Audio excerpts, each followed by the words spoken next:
Welcome, everyone, to Rebirth, a D&D tale. Last we left off, the Lucky Sevens took another adventure out into the desert to take care of a couple of young sand dogs, or bullets, depending where you're from. And upon slaying the creatures, they were able to successfully sell off the hides at a relatively high price and visit a magic shop that Kurobe knew the proprietor of and collect some odds and ends for themselves. Um, Bits and baubles, spells, and all sorts of little things that they've collected together. And so, in an effort to raise more money to climb aboard an airship and make their way to the city of White Ridge, the hopes being that they would visit upon the lord of the land there and perhaps give him a little bit of a push and a nudge and some support in pursuing becoming heir to the throne of Argyll, as the young prince passed away mysteriously. But a new heir must be found, and among the two, one has garnered enough support to be able to at least be the public desired heir. But it still falls upon the king to make his decision. And so, that is where our Lucky Sevens find themselves, in the city of Combe, on the western or eastern side of the Palwell Barrens. A large painted desert with a ziggurat in the middle, so they say. So, Lucky Sevens, it is a new morning. A long rest and your daily routines have been finished. And you are free to do as you would. What do you do? Korbe would probably be one of the first to wake up, aside from the two that only sleep for 4 hours. And there's only one who sleeps for 4 hours. That's Rune. That's Vanya. Oh. Well, that's right. Rune just kind of goes in the central. Yeah, he's always awake. There is no there's no off button. He'll He come acknowledges down. your presence. Korbe will come down and start getting his armor on and getting everything ready. And just say, I plan to go out and get our supplies for our next trip out, and stop by the magic shop to see if she was able to get anything yesterday before we head to hunt some bigger game. Does anybody need anything? I'll join you. Good. It'll give us a chance to get to know each other. I will perform some research on our next target. I think I'll help with that. Very well.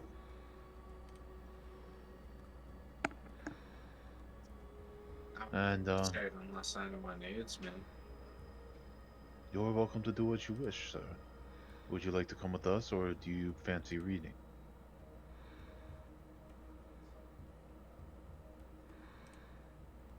Reading is always nice. Very well. We'll be back in a little bit.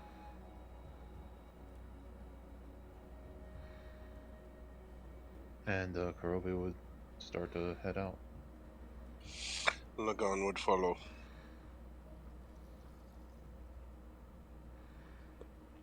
All right. So you both are going back to Amaranth's. Uh-huh. And gathering supplies for whatever we need. So like Right. water, food. For enough water that you're going to be able to take on the, because to find the sort of worm nest that you're looking for, it is a deeper travel into the desert. So while you do have room in the back of Colding now, you can stuff a bunch of you can stuff a bunch of water skins in there, but like putting a full barrel in there might be a little tricky. It's Well, tricky to get that in there. Kurobe was also going to get something else from Amaris. He had an idea. Oh, okay. He was going to get the Dust of Dryness to take a bead or two with him, just as an emergency ration. Mm-hmm. fill up the bottle of the bottom of the bottom of the bag. Well, picking up the Dust of Dryness is definitely still on her shelf. She does have a couple of things that that she was able to put up on the shelf over the course of the day. Um,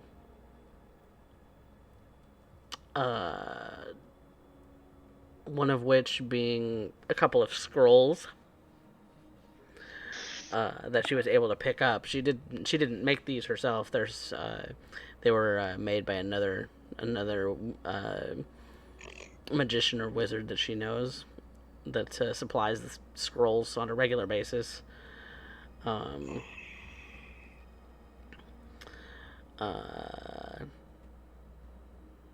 so let's see. The scroll she would have on the shelf would be detect magic in case you, or dispel magic in case you don't have, uh, in case you don't have that prepared today.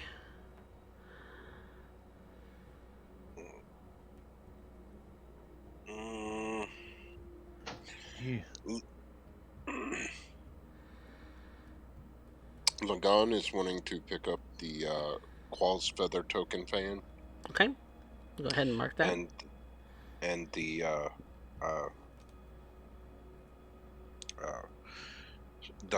Dark Shard amulet.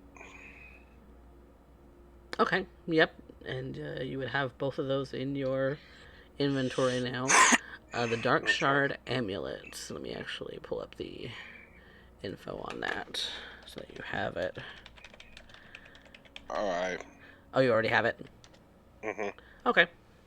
So, for those in the audience who don't know what that does, and Lagan would find, if he were to try to attune to it, it wouldn't attune to you. Mm-mm. But Amaranth does explain that that if you were able to, you could use it as a focus for spells, and you can try and cast a cantrip that you don't know. The cantrip must be on the Warlock spell list. You must make a DC 10 Intelligence Arcana check to see if it succeeds. So. Okay. But interesting. It doesn't seem to want to attune with you. It's resisting your attempts to attune. Okay.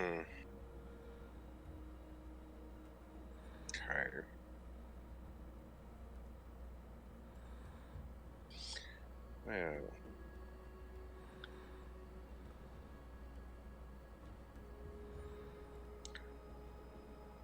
Still something to hold on to.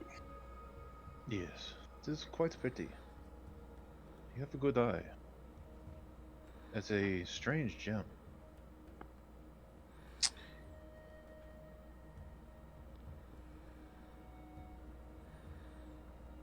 I'll go up and I'll put the Dust of Dryness on the counter and hand over the gold. And, my dear, were you able to make any progress last night? I did make some, but I did also have to pick up some things yesterday to kind of fill up my shelves again, so not nearly as much progress as one would have hoped. Okay, you weren't able to find the bag? No. Okay. Well, we'll check in. We're about to go on an expedition. We'll check back in before we go on our big trip. But, good luck. Thank you. I hope you come back safely. The wilds can be unpredictable. And after what we're hunting, I hope we come back safely. Don't go getting yourself killed. I will try not to. It's your kind of Might style. be able to revive him. Revive. Such a thing should happen. Well, hopefully not in the state that things have been going on lately. Such ungodly things.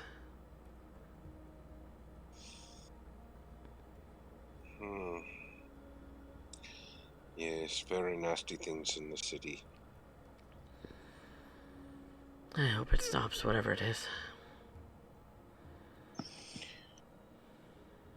We're working on it.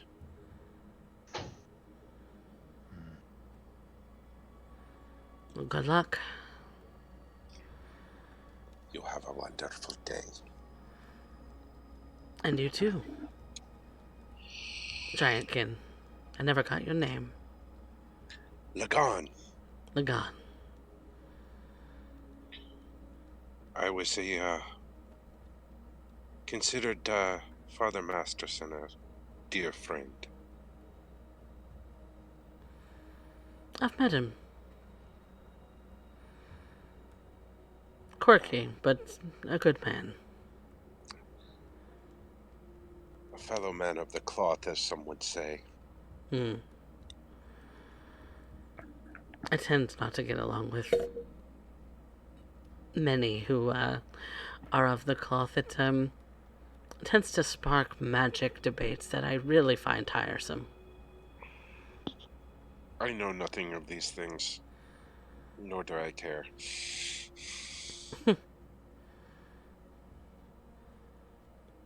Some who are of, well, let's just say they're very wordy, tend to get on a tirade about where the magic of the world comes from. You know, prime source.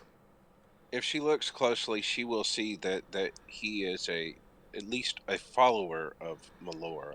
Mm-hmm. Whatever she makes of that. Mm-hmm. So,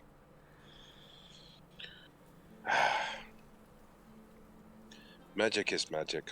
Who knows where it comes from? It's magic. Does it need an explanation? Sometimes not. I suppose it depends on how useful you find the conversation. I don't find the conversation very useful. I like to think that what I create is mine. I like that. I prefer doing to talking, so... Well, you should get along with Kurobe then, because he's a man of very little words. Interesting. Kurobe will just nod. It was a pleasure meeting you. And to you. Again, good luck on your hunt.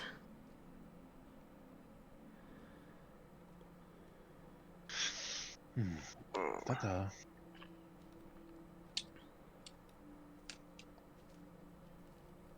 Kurobe would head to the market. Okay, what are Alright. we... Okay, I know. Obviously picking up enough water, hopefully, for the trip. Picking up enough water and then some, and then I'm going to use a bead to do a cube of water of how many gallons is that? Dust of dryness. Let me open it up here. Because I can actually give that to you now, because it's now something I that have you it in own. my inventory. I added Yep. it. Yeah. I'm just pulling it up. The dust turns a cube of water 15 feet on a side, so like 15 foot long, 15 foot That's a lot of water. 15 foot wide, something like that, kind of a. Mm. So 15 by 5 foot line, sort of, is how it works out. So if you were to go to, if you were because the lake also kind of butts up against the city. So if you were to go to the lake and sprinkle all 6 pellets, all 6 pinches of dust on it, you would have 6 pellets worth 15 feet by 5 feet of water. I was just going to do that to 1 or 2 and save the others for, Mm-hmm. you know.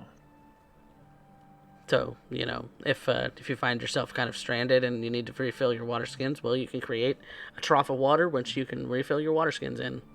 Mm-hmm. In the dirt, in the sand, before it gets absorbed or evaporates. But yeah, so you'll have a couple of pellets from the lake water in your possession now, which you can We which can. you can do something Do we with. do we have room to store that in the bag of colding? It's the pellets are negligible in weight and size. No, the water, what it what we can make from the water. Is that a pellet? It's a pellet, yeah. Okay.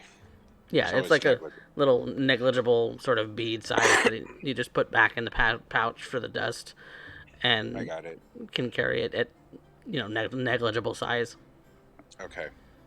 Yeah. It's only when you crush it that it creates the water again. Okay. Noted. Don't shatter. Yep, because that thing might explode in his pants. Yeah. Okay. In a 15 by 5 foot line of water. Yeah, and you said you were gonna do 2 of those. Mm-hmm. Yeah. Yeah. Okay. It's plenty of water. So once you actually, you can, crush it in a barrel, or you can crush it in the bag of colding to see how much would actually fit, Right. But that would not leave room for a lot of things. No. It would take up all of the space. I thought you were saying that when you used it, it made it a 15 by 5. I misunderstood. No, it absorbs that much water and then turns it into a pellet. You can crush to then create that water again. All right.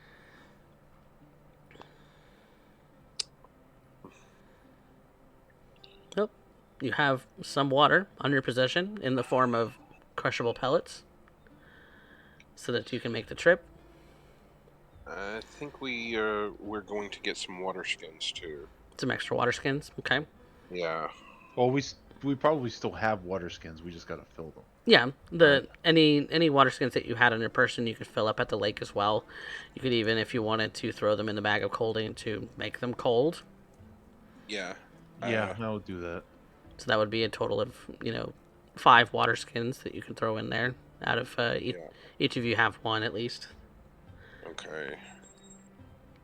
Pretty sure I had 2 water skins myself. Mm-hmm. 1 was originally wine that I emptied out and turned into a water skin. Mm-hmm. So, and then whatever we got from the rest, fill those up. And yeah, cold water's always cool, refreshing. Yes. Mm-hmm. And yeah, each water skin obviously provides you each with 1 day's worth of water, because desert is hot. So you go through your water a little quicker going through the desert. How much is a water skin? Water skins usually are couple of copper. 4 silver. Yeah, 4 silver, something like that. So if you wanted to buy another one, you can. All right. Yeah, I'd pick up another 2, and they'll go into the bag. Yeah, because the bag doesn't have an opening big enough to just throw a barrel of water in there. So that you would need a pack animal to take with you.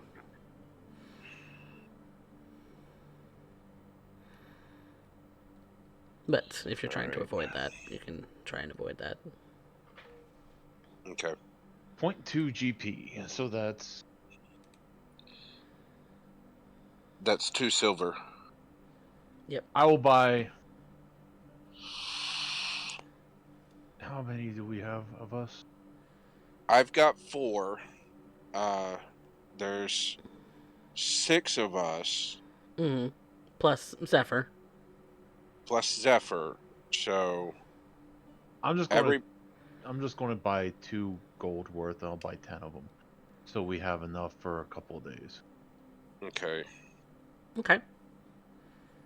Yep. And you can store them in your bag. There's plenty. You have full. They only weigh a couple of pounds, and so you're not worried about running out of like pound space in the bag. It's just a matter of actual space that you might start to run out of room if you put too much in there. Well, when it comes to non-spoilables, Kurobe would pack it out. Yeah, and you're also like looking for like rations and things like that. It's a standard standard price to pick up some things to eat along the way. Oh, we still had 200 pounds of meat that I had taken care of by the. Oh right, yeah. And plus whatever we got that's all from cured and or preserved. Mm-hmm. Yeah. Yes. And I would pick up, since we have the bag of colding, a couple of days of like some like good like root veggies and stuff like that we could make a soup with every night. Mm-hmm. That like would keep fairly well over a couple of days to just supplement our food so that we're not just eating jerky. Mm-hmm. Yeah. Well, you can rehydrate the jerky by throwing it in the soup. Yeah, that's what that plan is. Yeah, that's gonna still go under the standard price for rations because it's long-lived foods and things like that. You put all of that in your rations bag. All right, I'll spend a couple gold and get enough for. Okay. Yep, and the meat also would turn into essentially the equivalent in rations. Mm-hmm. Yep. If you're putting the 200 pounds, let's see, how many pounds does say? Because we based it off the handy haversack. Sort of. I mean, look. How many pounds of weight does that carry?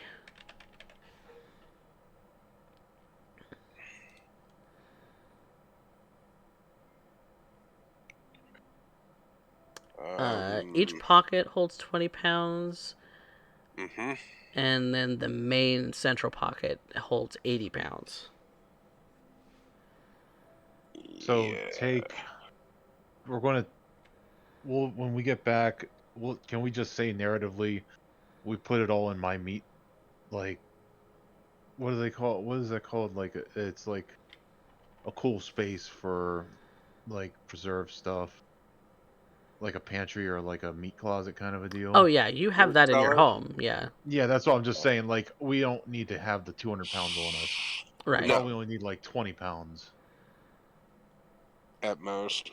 Yeah, because 20 pounds will cover you for about 20 days. Well, 20 days worth for one person. But if you split it out between the 5 of you, then that's like 6 3 of you. days. Or I should say 5 of you because it's 5 player characters that eat and one that does not. Because it's already cured and preserved, Lagan can take another 20 pounds into his backpack, Mm-hmm. as long as it's wrapped, Yep, it's and well packaged. should be just fine. It doesn't have to be cold. Okay. Yeah, that's true. I'll take 20 pounds on me, so Okay. just so that we have like a week's worth Plenty of of food. food. Yeah. Okay. Yeah. So you got plenty of food. Obviously, sharing. Vanya would be sharing some of that. With Nope, that bitch can carry her own. She'll she'd grenade at me. she'd be sharing some of it with Zephyr because Zephyr needs food too. But yeah, it's not gonna impact you in a significant way. It's just you share Right. you share bits of meat as you're eating some, and you know a bowl of water because have tools to be able to actually eat out in the wilds. Yeah. Like a few bowls, a few utensils, cooking pot, that sort of thing. If you have a cooking set, even better. But a Kurobe would simple have basics. simple pot, just one simple pot would work. Yeah, Kurobe would have the basics of camping. Yeah. So that's that. I'm gonna make sure that I actually have that on here for you guys because that's how we're basing it. But yeah. So, are you all ready? Whoever was doing the other stuff, I think was Rune and Rune, Vanya Kenway, and Vanya. were doing some research. Okay. We were shopping. Okay. Yeah, what are you guys up to?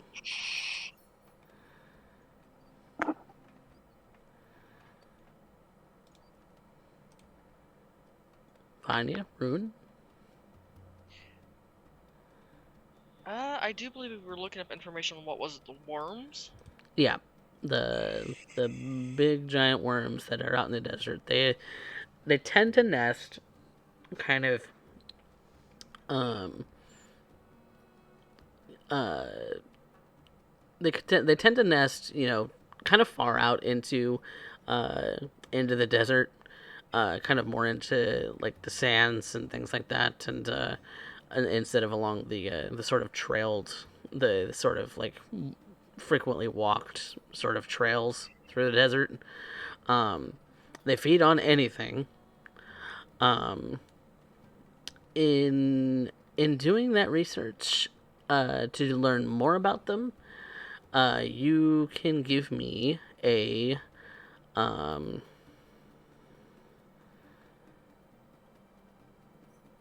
animal handling check. Ooh, shit. I'm I gonna can make check that something. roll. Well, I figured. I was just trying to see if I had like any sort of stats in that so that I could actually help. Yeah. I mean, since you are present to do some of this research too, I will grant advantage. Woohoo!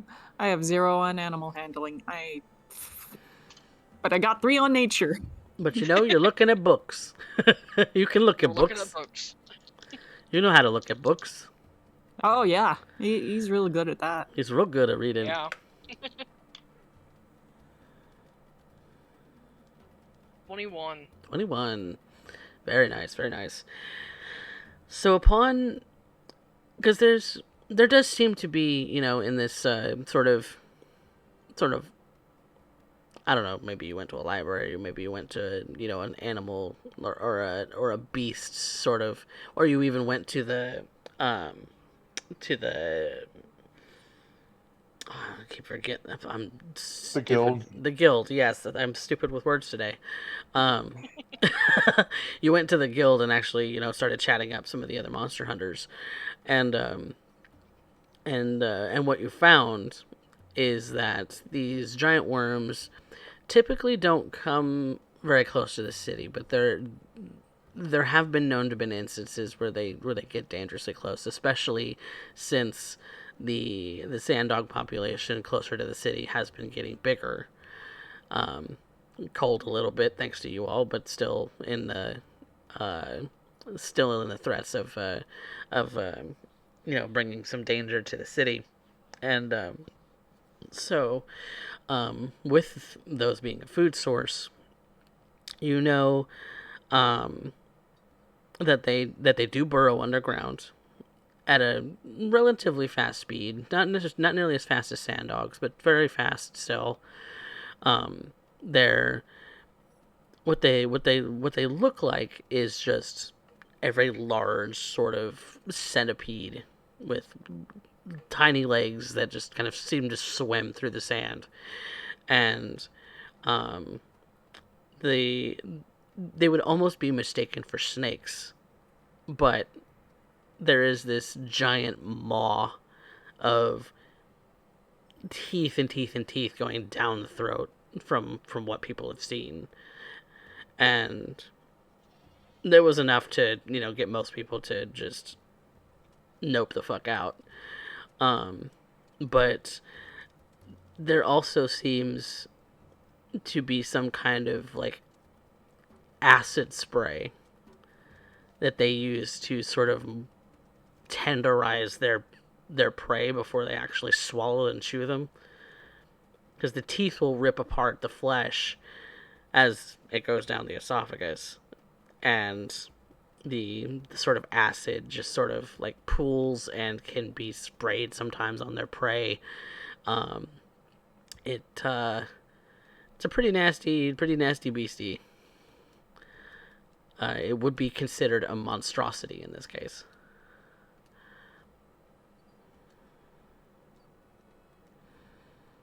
I'm going to make a guess.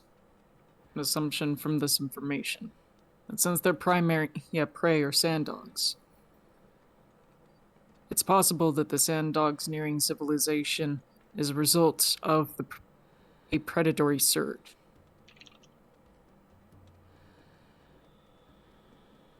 Could be. Maybe we can locate, or at least triangulate, a sense of a territory from this. Yep, I need to get a pretty good idea of the kinds of habitats it lives in. Like I said, And a lot of sand dunes, like would be great habitats. Because there's always that dry, craggy sort of dust rock that can happen in some places. They don't like that at all. It's hard for them to sort of swim through in a way. They tend to stay away from those, like dry lake beds and things.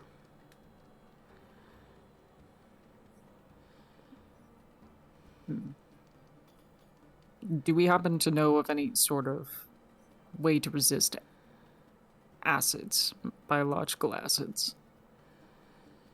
You know that there is spells that could help you to resist acid. What kind of spells? But I know that there's I'm not sure what would be on your list, but I have absorb elements. Does that work? absorb elements would work. Oh. Spells of a certain type resistance would be on the table for because or magic items of resistance that would be attuned to acid would be on the table. Otherwise, acid is treated like every other damage type mechanically. Mm-hmm. There's nothing special about it. It's just the typing. But there is the option that you could absorb acid, or you could resist acid with like potions or spells or this sort of thing. If you had armor that had resistance to it, there's a lot of things that you could do. Well, since we're going out tonight, I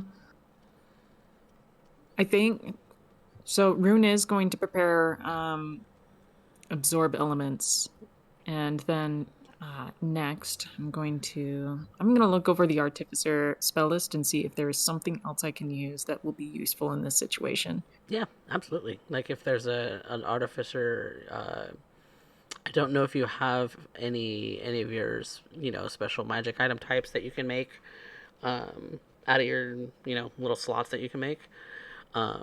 That would be a useful thing that you could do.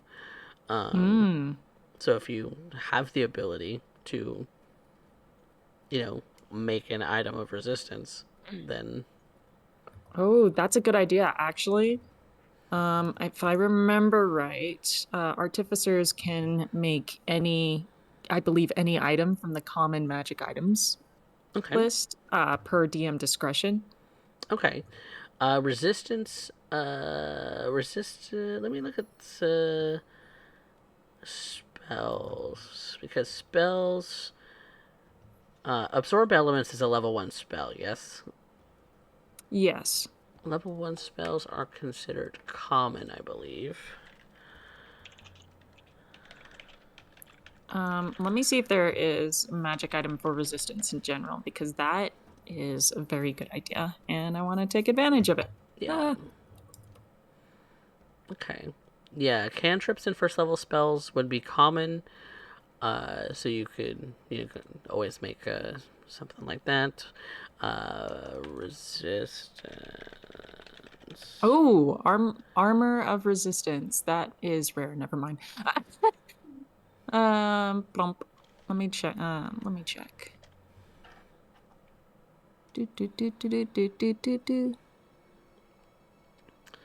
But potions of resistance are also uncommon. You might be able to find them at a potion shop. Oh, and how much are they? I guess I'll have to go and find. Yeah. Yeah, uncommon items are usually between 50 and 100 gold. That's worth it. Especially for potions. That's worth it. If payout is as good as we think it is, then it's worth preparing for it. So. Yeah. What? Go on, It would definitely be good at least getting 1 or 2 for the front line. Yep. If you guys are going to stay away from it. Yep. Roll me. Well, I'll roll a D100. D100. Let's see how expensive a shop you have to go to. Oh shit. Oh no. Like I said, between 50 and 100, so it's going to be 50 plus the D100.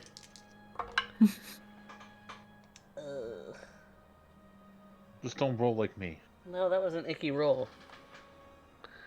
That was a very icky roll. It's very expensive. It's 140 gold. They're a little overpriced. It's in this cold, area. man. That's to be expected. A little overpriced in this area. So. Let me see. I'm looking at my infusions right now.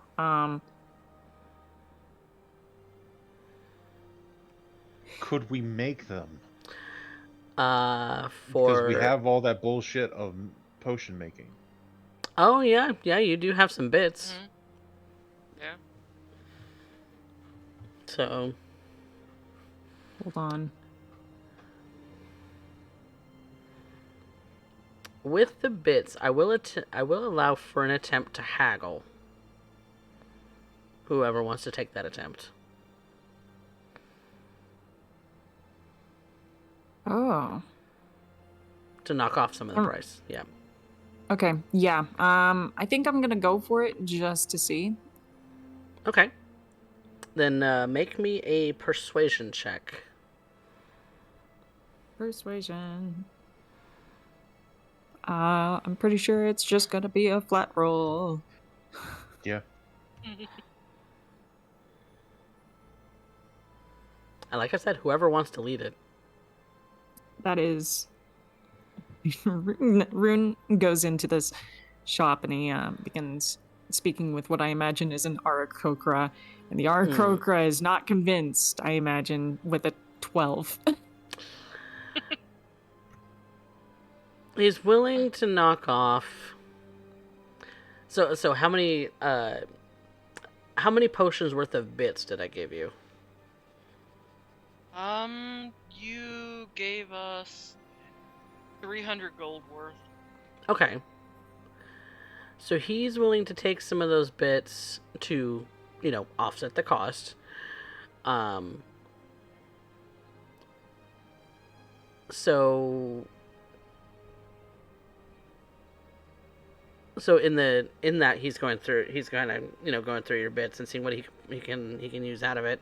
And he pulls out some random things. He says that this will knock off 30 gold out of the out of the price, but looking at your inventory, it comes out to about 40 gold worth of your inventory. I say we just try to make some potions. I'm pretty sure this is trying to figure out the supplies to make the potions. Isn't it? Well, it's to restock his own supply to make potions. That's why what would we have to do to use the bits to make our own potions of resistance?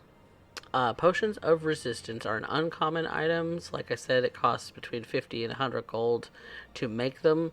So it would be between 25 and 50 gold worth of materials to make them.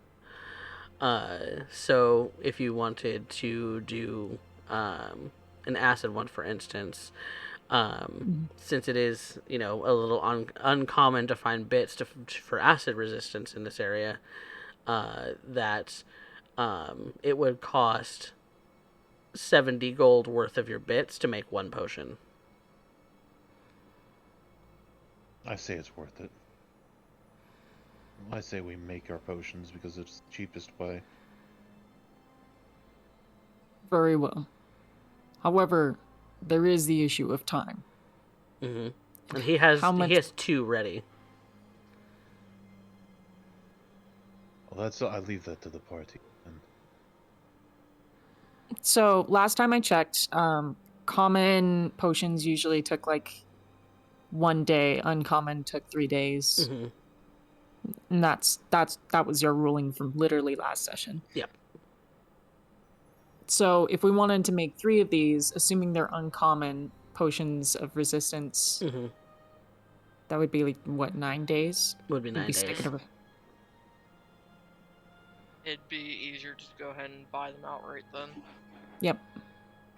Yeah, because he has 2 at the ready, and like he said, he can knock off 30 gold each for the bits that he takes.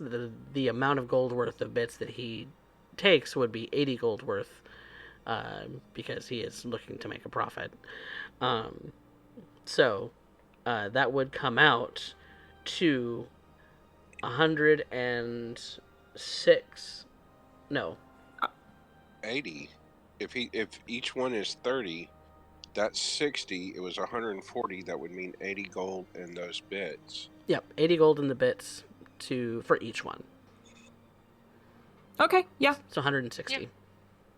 I'm willing to make the trade. Yep. All right. Knock off 160 gold and 80 gold worth of your potion bits. All right. I'm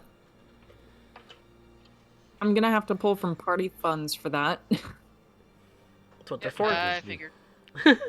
Yep, and then we can just put the potions within shared storage. Yep. All right. Got a couple party gold potions. has been adjusted. Each potion lasts for 1 hour on that damage type. So if you take acid damage, you will take half while the potion is in effect. Okay. And then, so yeah, I'm going to go ahead and say that of these 2 potions, it might benefit us to give it to those who are going to be within melee range and trying to keep the worm in melee. Mm-hmm. Rune is Gucci because he's got absorb elements. We're good. So yeah. And you can also, I think I can cast absorb elements on not just myself, but No, it's a reaction that, oh, it is It a is. reaction. It's a Okay, reaction that's fine. spell. Mm-hmm. Yep. and then it supercharges your next attack with. With the same kind of Yes, it damage. Yes, it does. Okay. Cool. Any more prep we want to accomplish? You did get a 21 on finding out more about about the worms. I'll allow one more question. What else do you want to know? Weakness. What is the easiest way to kill the damn thing? Easiest way to kill the damn thing? Whack it until it doesn't breathe anymore. It doesn't have any specific weaknesses. Put a grenade in its mouth. Got it. Yeah. I mean, if you have the equivalent of an arcane grenade, go for it. How big are they? They are, the size is, huge, according for the book. Rune concocting a plan to go inside. I already have a plan if I get swallowed. Take that absorb elements and release it from the inside. There you go, organs. All right. Just to be safe, I'm doing 4 pellets of water. Okay. Thirsty.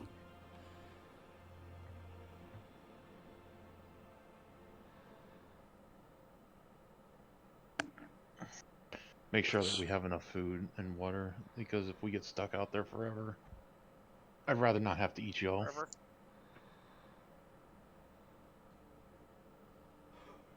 All right.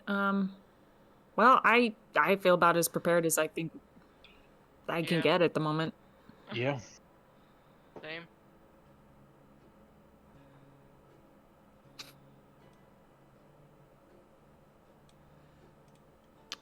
Gucci.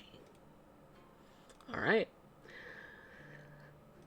So, Now we just gotta see if Coffee's dice are bullshit tonight. I mean, there's always that chance. Oh, you know that. Mm-hmm. That's okay. You can meet bullshit with bullshit. Oh, that's right. We have a mojo. It's true. Like, Hang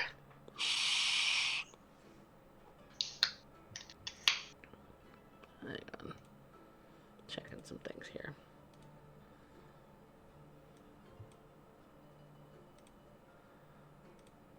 But yes. Oops. That's not what I wanted. So, I assume at this point, we probably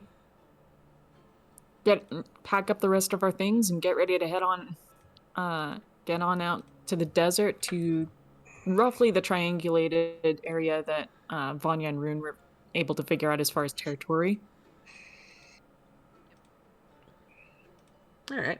It takes about.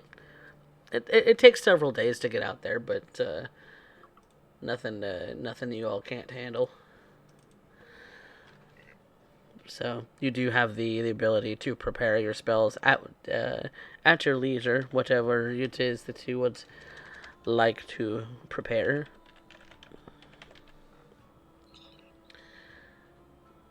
And Okay. then, do what you want.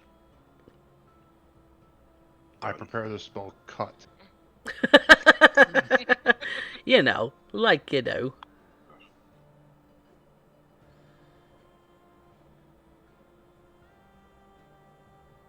Okay. I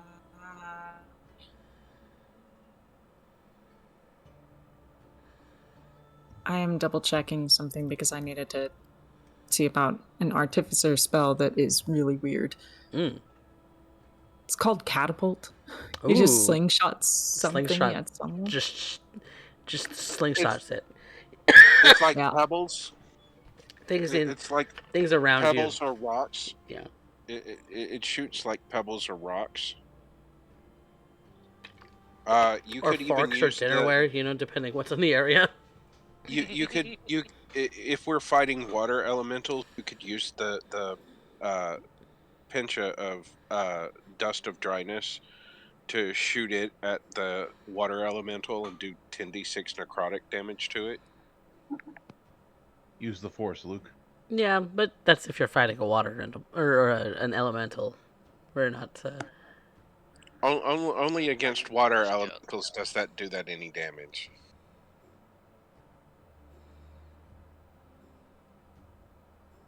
Hmm.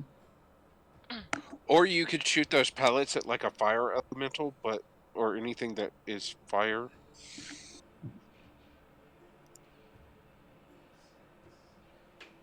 Yeah, I think I'll prepare catapult. Mm-hmm. And I think that, like, honestly, I think that's about it. Everything else is kind of already set. So, All right. If we're getting ready for battle, Lagan would cast Aid on Kinwin. Vanya, he's not sure about Kurobe, but Kurobe as well. Uh, you get 5 uh, added to your hit point maximum and current hit points, and for the 8 hours that it's active, you get you can heal back up to that. Okay.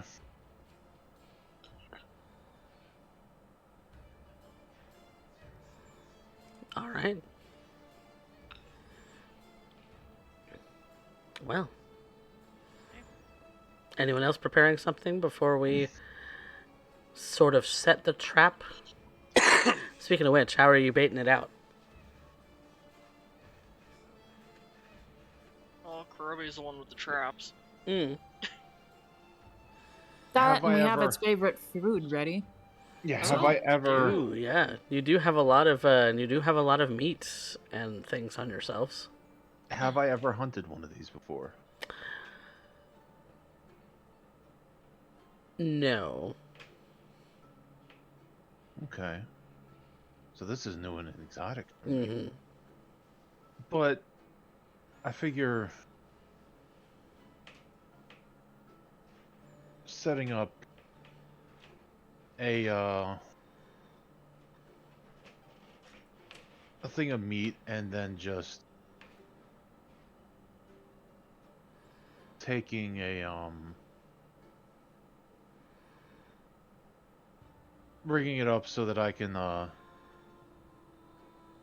just have something like a weight on the end of the rope and just have it like lift it up and drop it and lift it up and drop it to create seismic, like something's moving. Mm-hmm. Because that is something that you would have picked up on, that a lot of the desert creatures around here have a sort of tremor sense. Mm-hmm. That's something that I would assume. So like with a couple of like sticks or whatever, setting up a frame to like run the rope up and just I would just be within striking distance of being able to move into it, but not directly where it would hit. So probably within 15, 20 feet of it. Okay. Because you're kind of coming up on a place where there's been sightings and things like that, and you're starting to see signs of that a lot of the rock and the sand has been moved this way and that. That everything's just kind of, it's pretty evident there's a lot of things that are going on around here. So Mm-hmm. so yeah. And you just wait, and you just set the trap. Yep. Thud. Thud. All right. Well, Then I think there's a thing that I need to set up, so we'll take a quick break, and we'll be right back with how it is that they're gonna deal with a giant sandworm. So be right back, everybody.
Welcome back, everyone, to episode 22 of Rebirth, a D&D tale. Our party, the Lucky Sevens, are preparing to fight a rather large sort of monstrosity in this desert of Kombe. It is dangerous to go off the beaten path, and they have traveled well off of it. In so much that sand-worn ruins and sort of things are all around them, and they've prepared their spells, started dragging a sort of large chunk of meat across the sands, hoping to bait out one of these creatures. And so, as Kurome is dragging this about 15 feet of rope with meat tied on one end, kind of walking the sort of area. Who is doing what in this moment? Just so that our audience gets an idea of what it is that you're doing.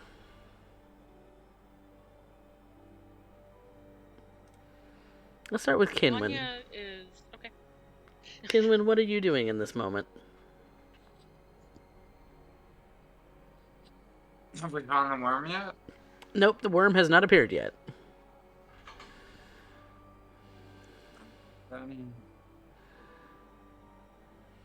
Getting prepared, I guess. Are you nervous? Yeah, it's a big monster. Based on what everyone said, it's at least 4 or 5 humans in height that people have gotten swallowed up in one gulp I'm before. not sure if I've ever hunted anything this big before. Probably not. You're probably used to hunting more food sort of sized creatures.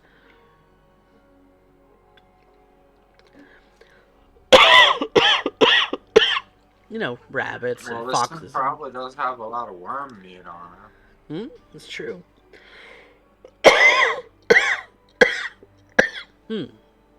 Pardon me.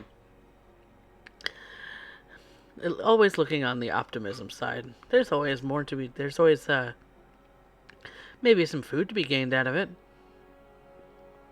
Kinwin thinking with his stomach quite often.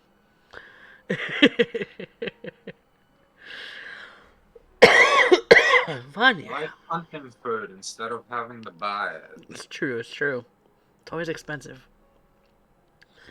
You just get a little exercise and chase the thing. You know, it's a little easier.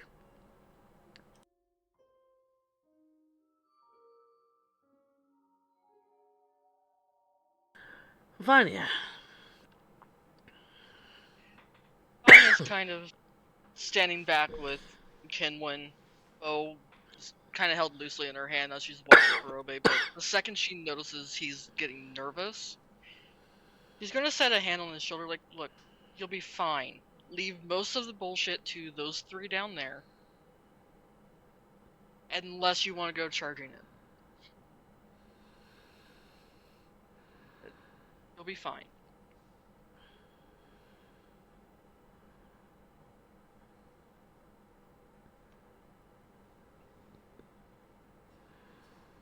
Alright. Rune. You are currently standing next to Zephyr and Lagon with Kurobe not too far ahead. Kind of all of you sort of walking backwards, dragging this large chunk of meat to try and lure out the creature. Was there anything that you wanted to do or say in this sort of quiet time, middle of the day? Rune is specifically going to scan the area, do just like a quick cursory check to see what identifiers there might be for the worm. He understands that they come in through the ground, that this through the sand is their primary form of travel, but more specifically, if this is the creature's territory, where, what sort of, there might be like droppings or like some sort of trail or some pattern to it, you know? If you're looking for some obvious signs of a recent activity, make me a perception check. Ooh, ee. Ooh yee. Let me double check what my perception is overall. That is gonna be 18 plus 6. Ooh, hot damn, Wait. 24. Just kidding. 18 plus 3. I forgot these sheets automatically do things. Oh, yeah. So 18 plus 3, that's 21. That's not bad. It's pretty obvious that this is a hunting territory for this creature, because you see, along with some of the sort of rock structures, kind of broken in some places, you see bones of creatures. You see, the things that have been left behind, like droppings and things like that, and you see that there have been, obvious diggings through the sand all around you. That's, even recently, that something might have surfaced in the vicinity. Okay. You said there were bones. With the bones of things, if he knows anything from like normal earthworms, normally they just like transform any sort of material directly through their system into just more dirt. So that implies this thing doesn't break down all materials, potentially. Yeah, it kind of what you're kind of finding is that well, they're definitely acid scarred. That's for sure. Okay. All right. That's kind of what he was looking for, is like acidics or teeth marks or things like that. Oh yeah, definitely teeth marks. Definitely acid scarred. They're like bits of bone. It's not like full bones or like salicylates or anything like that. It's just bits that might have crumbled from droppings that are older. Some of the fresher droppings are, these clumps of just material like sand and bone and anything else that couldn't be processed. It's still kind of gross.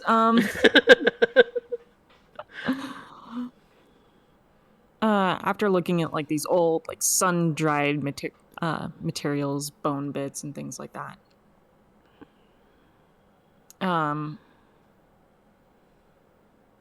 he's just gonna adjust his shield on his arm contemplatively. Kind of wondering if, like, since it isn't able to fully like dissolve bone, does that imply that maybe his like armors and other such resources might be on the safer side, or if they're just gonna completely dissolve, like fizz up? Are metals safe or bone safe, things like that? Well, what you don't see is the sort of carapace hide of things that have been eaten, like sand dogs. You don't see that. You don't see that in any kind of bit sort of style, and you know that those are very, very hard. That isn't immune. That apparently gets dissolved in whatever stomach acid this thing has. Fierce. Okay. Well, he is going to go ahead and pull out his journal, throw some quick notes in. slap it shut and put it back into his gear. Kurobe, you're dragging meat behind you. And you would probably be the closest thing to bait that this whole party is actually experiencing right now. Mm-hmm. And what are some thoughts going through your head right now? Trying to rank where this falls under the stupidest things I've ever done. It's a long list. So it takes a while. But if something were to happen to one of the members of the party, it probably should be Kurobe because he's already lived a good life. He wouldn't have as many regrets. Not that he plans on going out, but better him on the front lines than someone else.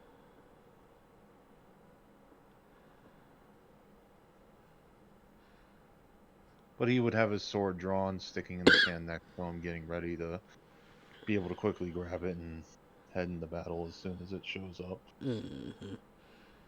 It's a very long blade.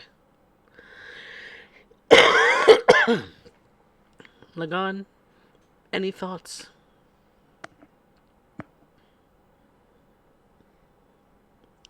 When do we get this party started? You have Zephyr next to you, who's kind of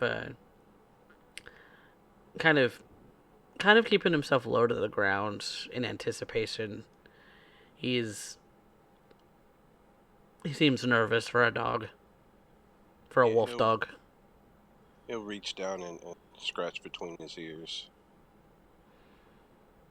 He almost doesn't acknowledge it in the moment. He kind of leans into it for a second, but his eyes are still keeping visual. And it is before long that as Kurobe is still kind of dragging this meat, this chunk of meat along the ground, along the sand, that it catches on something. It catches on something, and that thing bursts from the ground about 15 feet in front of you at its full height, almost kind of pulling you into the air, Kurobe. So I need all of you to roll initiative.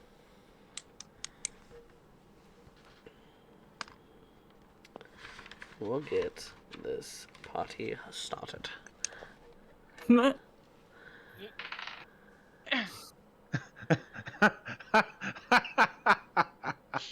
All right. Who's this worse, Runes or Kurobe's? I bet you I win. 5 plus proficiency of 3 for 8. It would be plus your dexterity, not proficiency.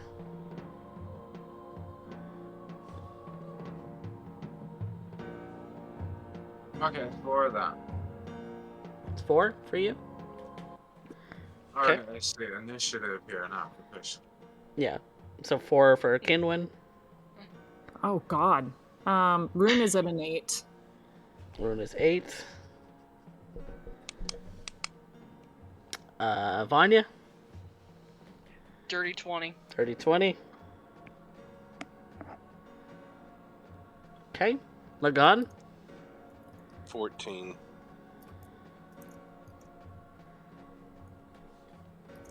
And then we have Kurobe. 0.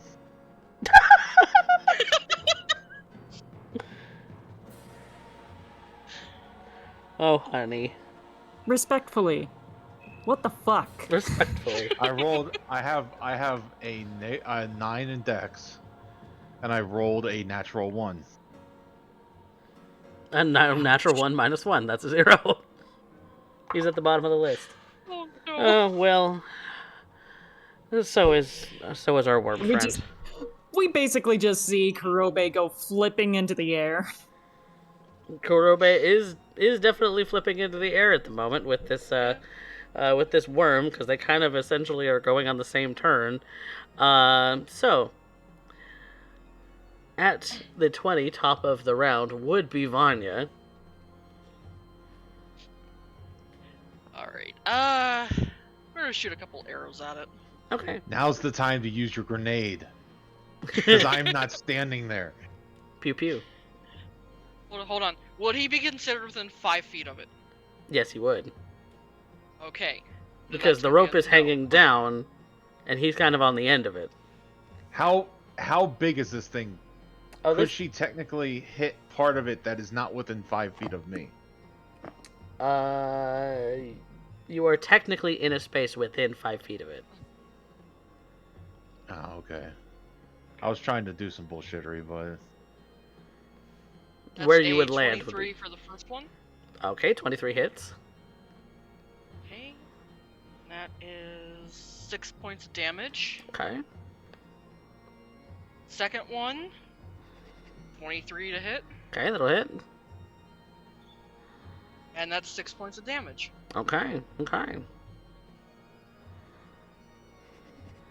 And then I suppose Zephyr's moving on my turn. Yes, Two. Zephyr can move on your turn. Okay, he's going to go in for a bite, and considering Kurobe is within 5 feet, he gets advantage. Alright. Get it. 23 to hit. What the fuck, dice? Good lord.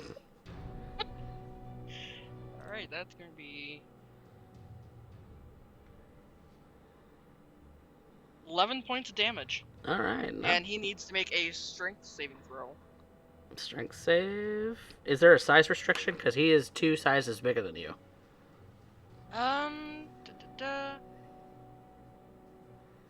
It does not say anything about that. It just says, if the target is a creature, it must succeed on a DC 11 strength saving throw or be knocked prone.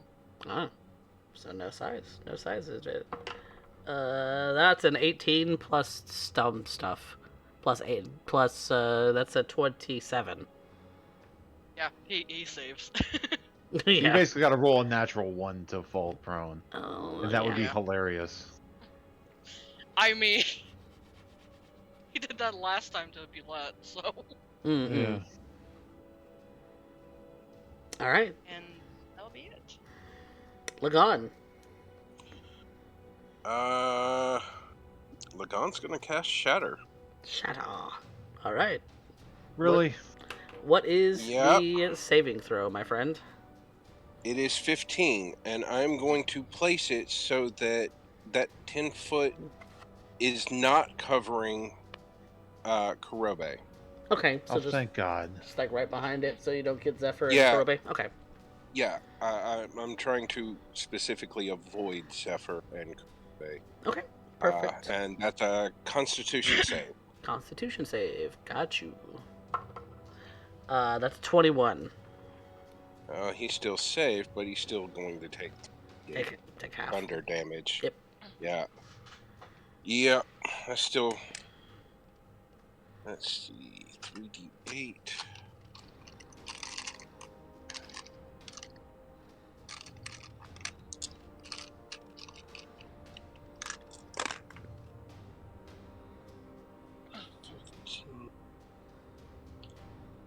Plus 7 is 22. 22 damage? So, half to 11? Yeah. Okay. Good hit. Alright.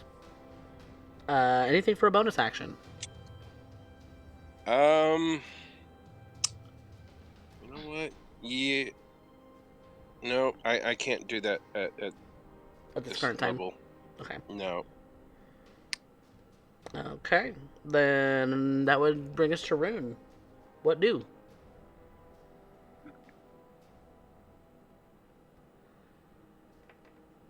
Okay, so let me have a good look at the area. Let's see. Okay. Rune is right here, next to Lagon. You have your worm friend here with Kurobe and Zephyr in front of him. And he's next to these platforms here. Okay. So I'm gonna have to test out the tried and true. In a area within range that is not actively affecting our other two melees, I am going to cast Fairy Fire. Fairy Fire. All right. Okay, dexterity saving throw. Yep, and that's a 15-foot cube, right? On one Yep. side? Okay. 15-foot cube. And it's a dex save. Well, you might actually succeed at this. Ooh, that's a 15. Except your fucking dice suck. Let me see. Yeah. I'm sorry. He avoids the verifier somehow. I did not think that was gonna work. It's okay. From that, I am, as a bonus action, I think I can cast Sanctuary, can't I? No, Sanctuary. that's concentration. Sanctuary is not a cantrip, it is level 1 spell, correct? Yes. And Verifier is level 2, so yeah, you can't do that. Damn. Verifier isn't level 2 for me, though. It's level 1. Oh, right. You can only cast a. You can only cast a cantrip cantrip and a leveled spell. Okay, so in that case, Rune is gonna go up to this thing, and he is.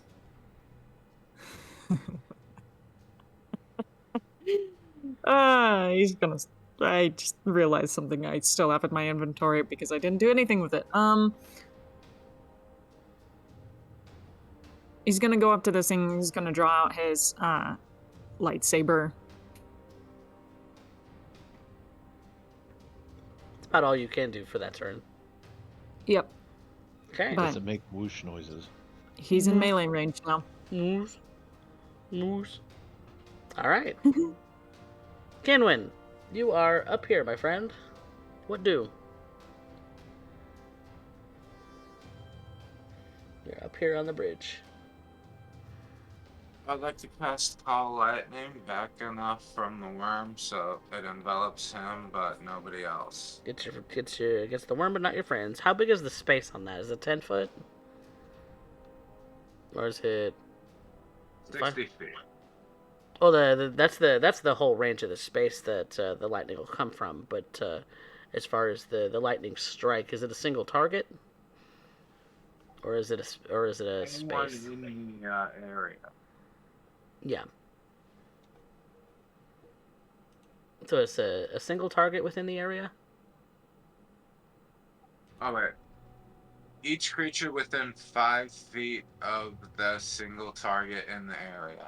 Okay, so that's the target and 5 feet within it. Okay, so it's because You can choose a point. no, So you have to choose a target. no, you choose a point. Is it choose a point or is it choose a target? Yeah, Choose I just a looked point. up. Oh, Point. oh, Any okay, point I can see under the cloud. okay. So you want to put it right here, and it's 5 feet within anything right here. Yep. Okay, so that's gonna get him. So what saving throw is that, my friend? Dexterity saving throw. Dexterity saving throw. Oh my god, my weakness. That's a 0. So That fails. if it takes full lightning damage, roll me some damage first. 3d10 lightning damage. Roll me some lightning damage. That's a chonky spell. Forgot I needed to roll those. Kinwin rolling damage is a rare occurrence. We love it. We love to see it.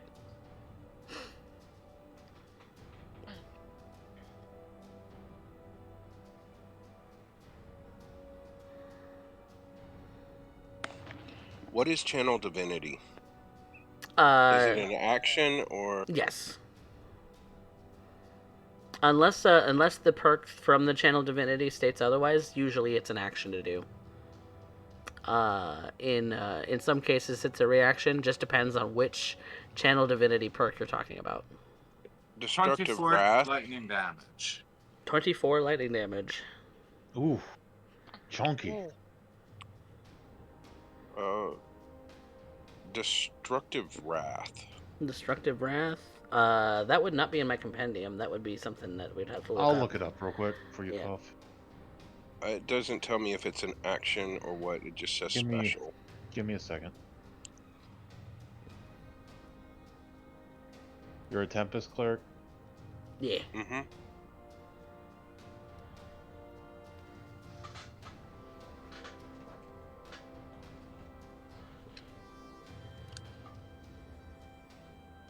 It doesn't say that it's an action or bonus action. It just Or a consumes a reaction. charge. Yeah, it just consumes it to deal max damage. So it just happens. It just happens. Like. Okay, so when you deal damage, X thing happens. Okay. That is. Yeah, but I can use this. I can use that on somebody else's attack too. Yes. If it's lightning or thunder. When I. Okay. Got it. Yeah. Rules as written, when you roll lightning or thunder damage, you can use your channel divinity to deal maximum damage instead of rolling. Okay. Okay. Thank you. Good to know. Yep. And that happens when you roll damage at your choice. Yep. Yeah. Okay. Gotcha. When you roll that damage. I'll be your rules bitch to look up stuff for your coffee. Love it. Love to see it. All right. So we had some chonky lightning damage happen to our big old worm. Kinwin, do you have a bonus action you would like to do? No, I do not. Nope, not currently. Okay, perfect. Well, that brings us to our worm's turn, and he's pissed. He's pissed because that snack wasn't enough. No, I think he wants to snack on Kurabe. Bring it, bitch. He's gonna go for a bite attack. Ugh. That's a 12. Funny enough, it misses. All right. Well, he's going in to stab you with his stinger instead. Has multi-attack. That's an 18 to hit. Ooh, he beat me by 1. Okay, so I need to deal some poison damage.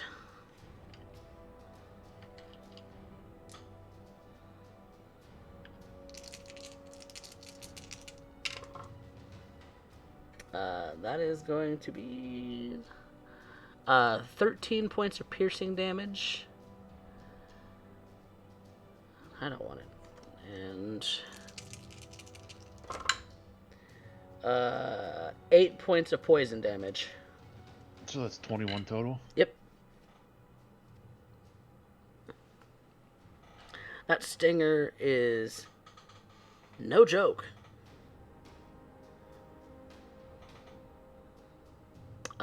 Target.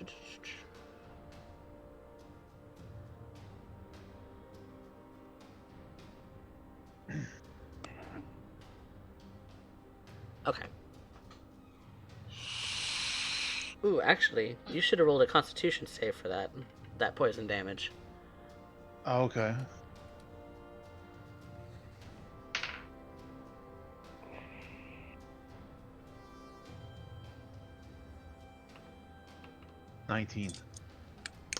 That saves, so you'll only take 4 points instead. Okay, so I add another 4 points back? Yep, add 4 points back. Copy. Which does bring us to your turn, my friend. I imagine as he goes to bite and misses, and then he swings his tail around and catches me with it and knocks me up into the air. I'm going to concentrate all my energy, and everybody's going to see me start kind of shimmering a bit, and my eyes are going to go white, and a pair of spectral dragon wings is going to come out of my belly.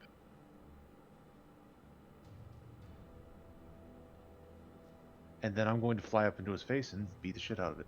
All right. Make me some attacks. Oh. Yeah, that hits. That's a 19 plus a lot. Yeah.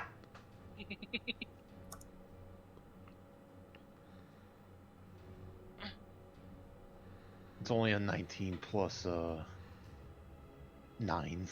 Yeah, that's a 28. That'll hit. Generally, that hits. Generally speaking, yeah. Ooh, almost max damage. Oh. 11 plus 21 damage for that first hit.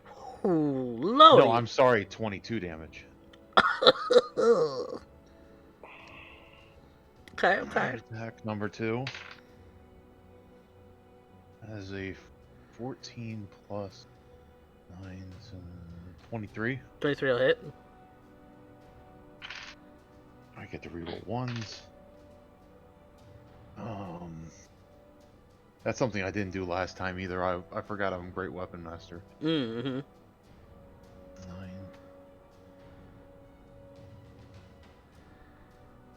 Math. 14 damage 14 for the points. second hit. Okay. Action surge. Okay, get it. Get it, son. 27 That'll hit. to hit. Fighters, y'all. Fighters. 16 damage. Okay.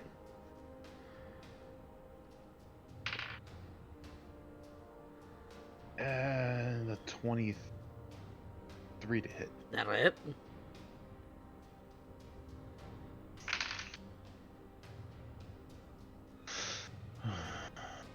$12 damage. Okay.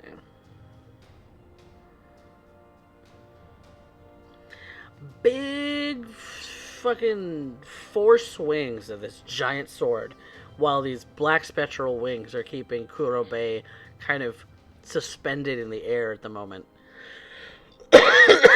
He swings with this, it's almost this sort of white light that just kind of emanates from him a little bit.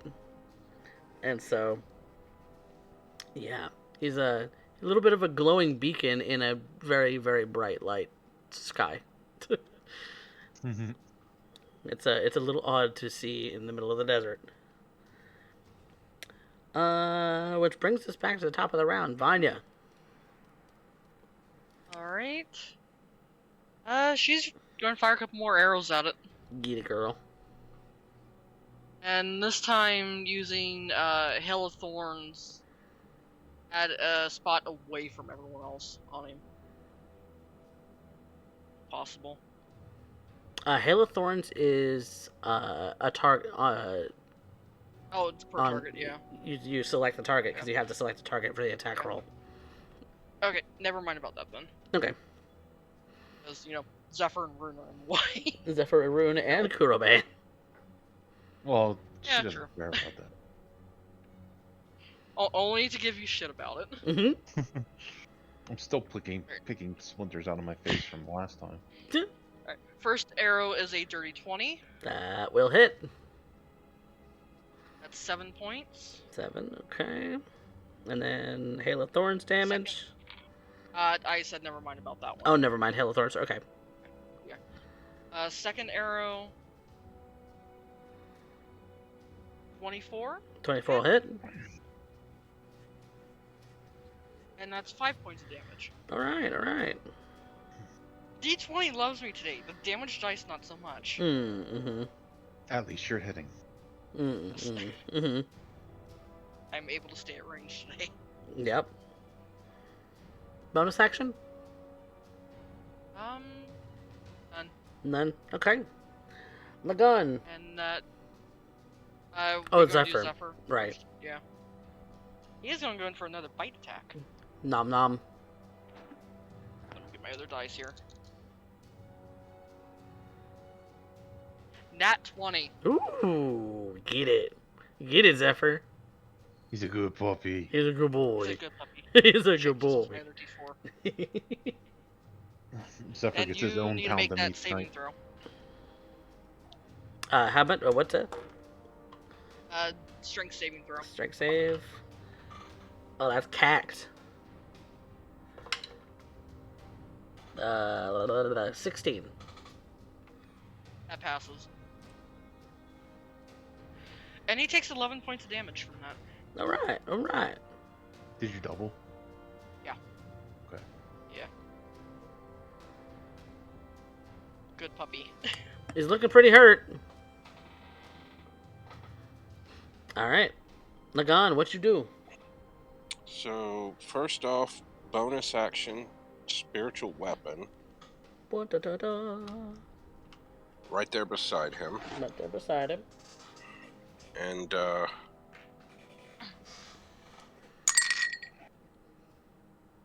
17 plus 7, That'll hit. 24. Yeah. Okay. Let me see. Can't remember what the damage is on that. It's bonk damage. 2d8? Yeah, No. 2 or 3d8. At level 2, it's a d8. Yep, Oh, single it's D8. 88? Yep. Oh, okay. Yeah, but it's plus my spellcasting. It's plus, yeah, plus spellcasting So- mod. Yep. So that's 12 damage. Oi!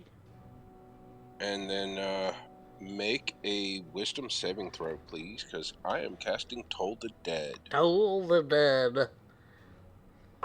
Bong. Bong. That Wow. is a 5.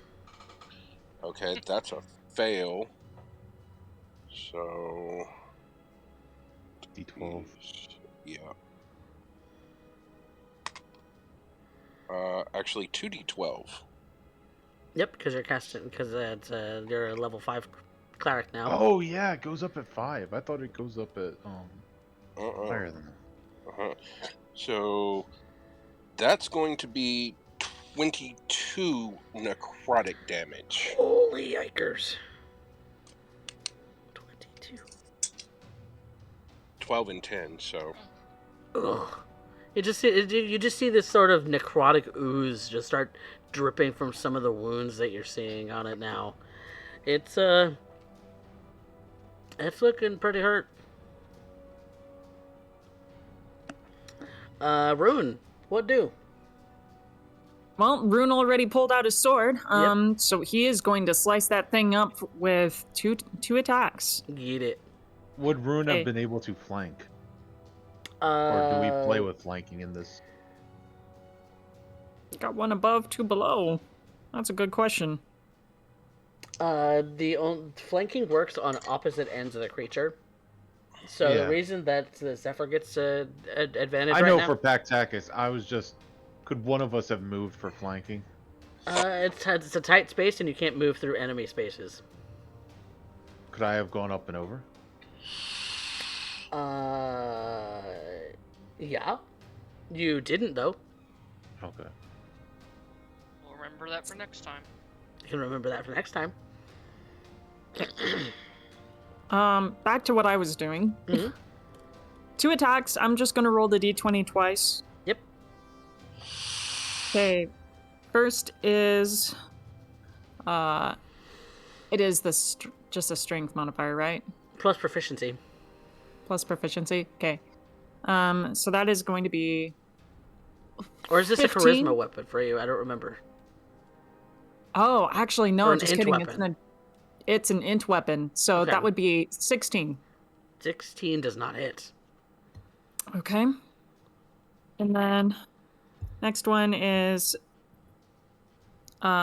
what's 18 plus 6? 24, that hits. 24. Okay.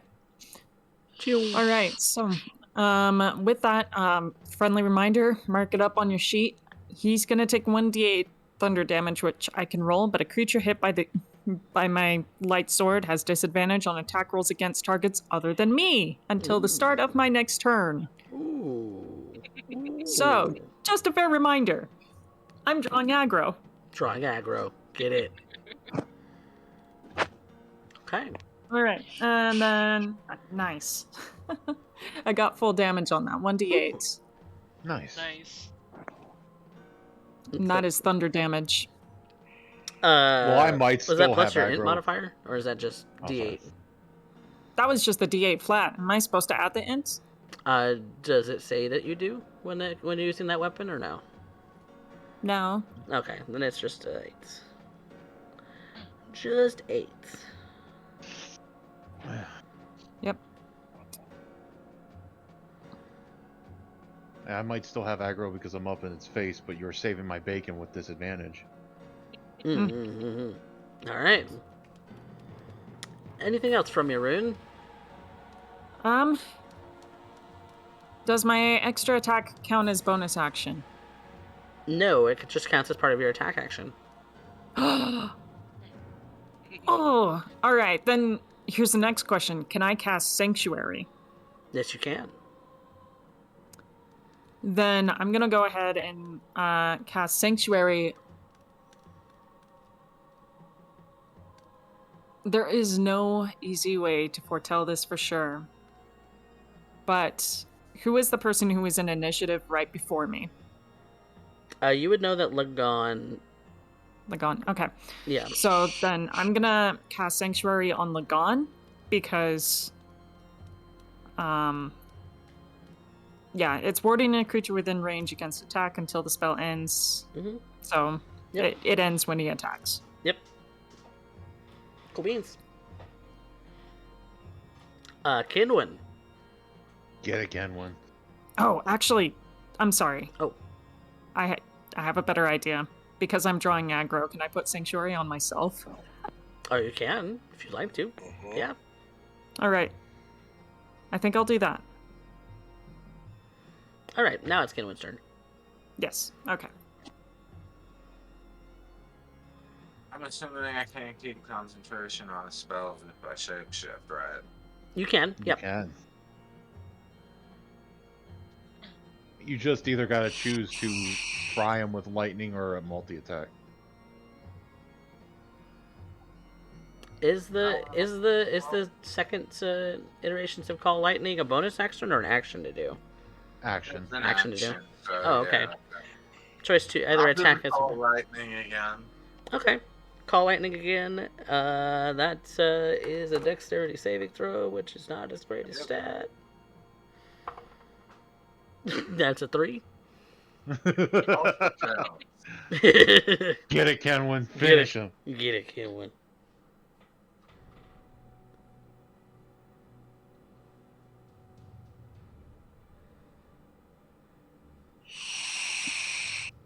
$20 points of lightning damage. Ooh. Jesus. He's a little toasty.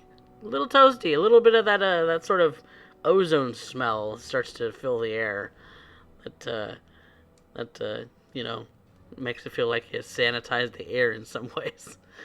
The gifts of Thor are mighty indeed. Yes, they are. Yep. Which brings us to your bonus action if you have one, if you want to use one. No. Alright. Well, then it's our worm's turn. That shiny metal thing in its face. He don't like it. That shiny light-filled thing in his face. He doesn't like it.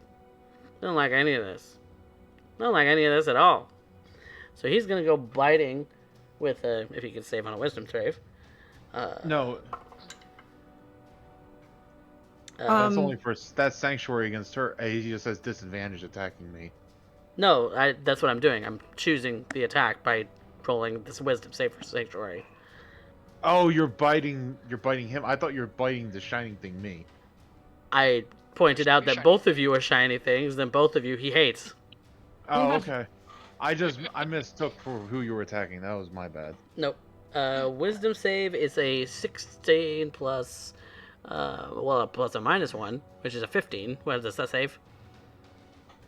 He saves, so he can make the attack, but if it is on anything other than me, which I think it is on me. Yeah, he was targeting you. That's why the wisdom save.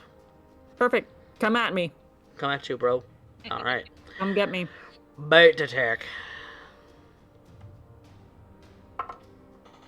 Ooh. That is a 25 to hit. He does hit. Okay, so that's 3d8s.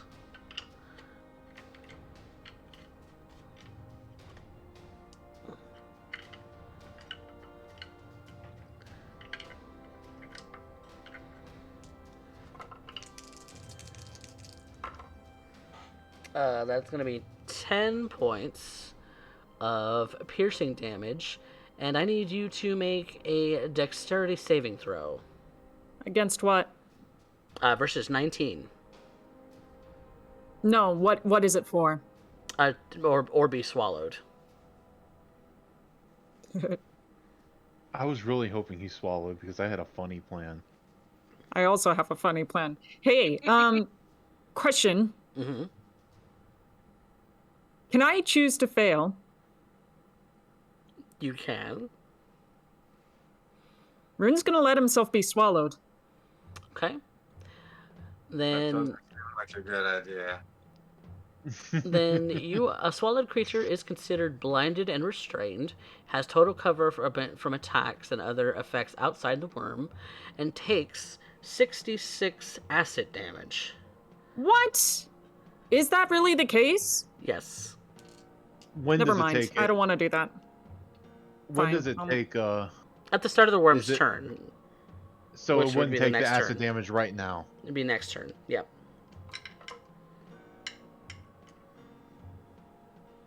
You do have a turn Damn. before it goes, so you could do your plan before it goes. Nah, I'll try and make the save. We'll see how it goes. I have to succeed against 19? Yep, versus 19. This is gonna be bad. I'm not gonna succeed either way. Yeah, I didn't. That's Okay. 7. So you are swallowed. And, yeah, you are blinded and restrained currently. Okay. Gulp. You all see this as Rune tries to evade out of the way of the bite of this sort of tunnelish maw of teeth, and you see him get enveloped by this maw, and it just kind of Rune seems to disappear down its throat, you would assume. Which does bring us to Kurobe.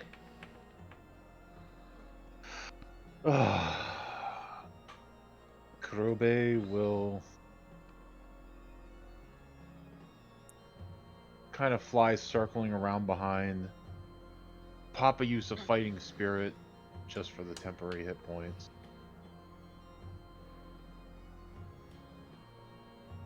And he will swing for the fences. Okay.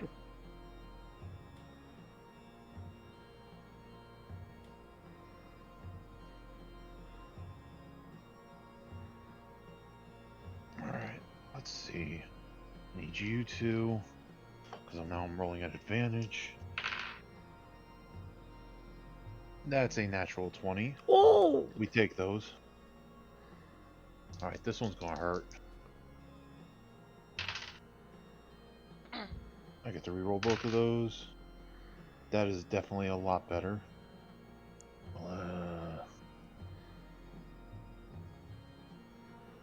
So that's 11. Goes. For that is 33 points of damage for the first hit. Okay. Nice. And Rune, you are regurgitated. Oh. One thing. Is it possible that I could drop something from my inventory inside the worm? What were you thinking? I still have poisonous mushrooms. It's true. It's true. I don't know if it's gonna be useful. That's worth a shot. Okay. Is that something I can do? Do I have to roll for it? I'll allow it. Fuck yeah. Before you're I might just lose a regurgitated. yeah, I might just lose a mushroom in all of this, but still it was worth it. You are considered in front of it and prone at the moment. We still have 2 of those. Yeah. Oh, shit. Which does leave Kurobe with another attack. Yep. Oh shit. I almost dropped that. 17 plus 9 is that's 26. That'll Assuming hit. that hits. Yeah.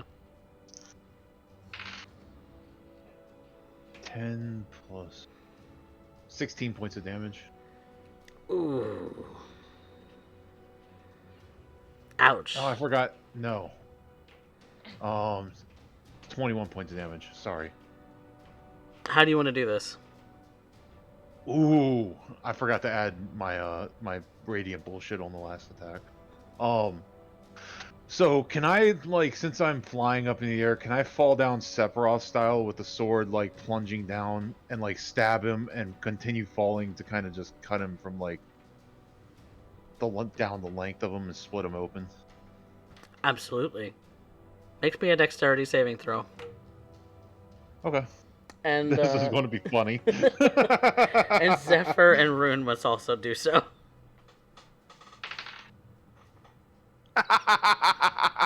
I love it. Yeah, hang on. Zephyr has to do what now? Dexterity saving throw. Okay. Let me pull up his little thingy here. Depending on how this goes, I'm going to utilize Rune's reaction that Rune has, which is the Draconic Wings. Ooh. That would be a 18 for Zephyr. Okay. He'll pass. I fail. I don't want to talk about it. I fail. Was it a natural 1?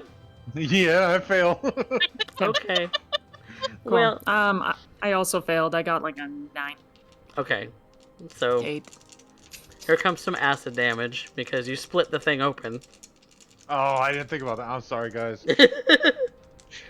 I thought it sounded like a dope ass way to kill it. It is a dope ass way to kill it, but you're also spraying acid everywhere. Wait, no, that would not hit them though, Wouldn't it? because I'm on the backside. It would only hit me. Okay.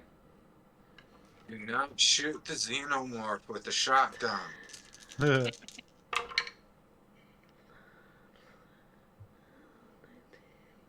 22 points of acid damage. Halved. You took your potion before the Yes. start of the fight? Okay. Then yeah, half to 11. Okay. As you are, as you eviscerate this thing, and its stomach acids from the interior just kind of spew all over you, you imagine that if this thing had actually had the chance, it would have spewed some of that acid on you. But no, it is carved in twain. This sort of maw, as you kind of slice down it, you see that these teeth just go for feet upon feet inside this thing's mouth. An uncomfortable distance. An uncomfortable distance down its throat. Yeah. And Rune, for narrative purposes, do you want to pop your wings too, just in case? You know, umbrella. No. No. Okay. He's not a show off. Okay. It is dead. Well, it's time to harvest. Let the harvesting begin. I would help with that, but nobody wants to talk about my big fuck off dragon wings. No. Rune is absolutely Yeah. marching towards you as we speak. Instantly. Lagan is going to move up to make sure that they're within 30 feet, anybody that took damage. Mm-hmm. And as they're starting to prepare the harvest, Lagan is going to cast Prayer of Healing Okay. for anyone that has taken damage at 3rd level. All right. Oh. 10-minute cast on that. Yep. As he's saying his prayers, Rune, you walk up to Kurobe. Kurobe.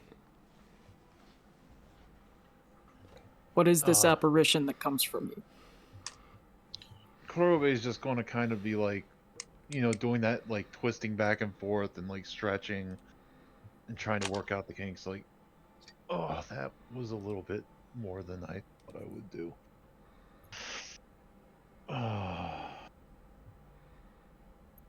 I'm sorry, what were you saying? I was under the presumption that you were not of a mage type. I'm definitely not a mage. I'm not smart enough to be a mage. Then what is that? That's...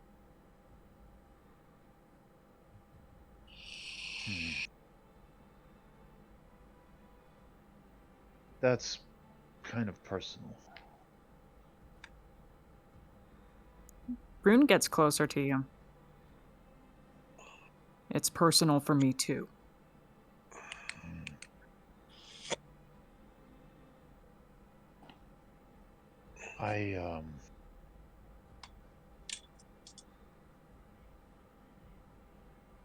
Let's just say that I was... how much would I let someone know that I don't really know? Maybe when we get to know each other and get closer as a partner, I'll let you in on the secret, but it's just something I can do. Just as they're starting to, fizzle and fade away over the course of this sort of minute. Yeah. Rune lowers his head at that. His armor adjusts, and it almost seems like it's like a gesture made out of frustration.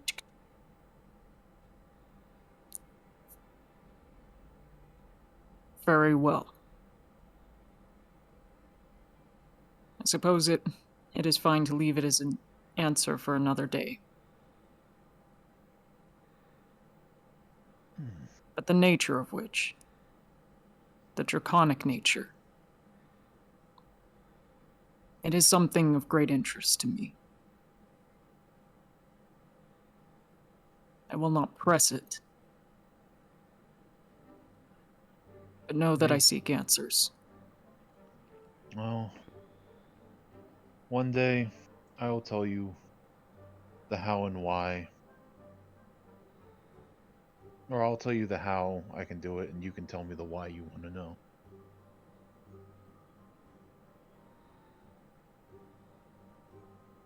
This is an acceptable exchange.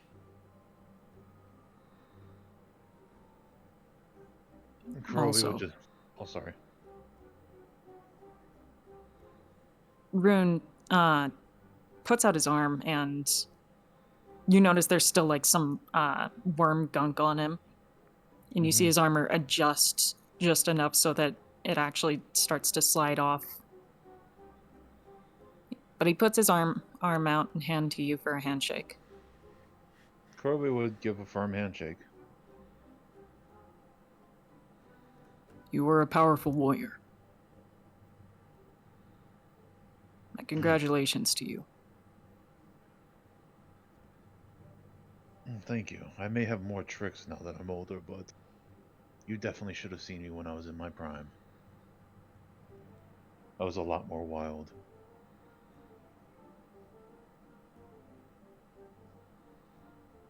I find it hard to believe you've left a prime. Everything gets old. Presumably. Just takes longer scales for some things, but...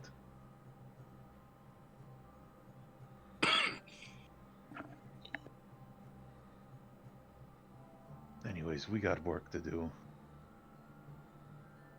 I imagine at the same time they both look over to the purple worm, which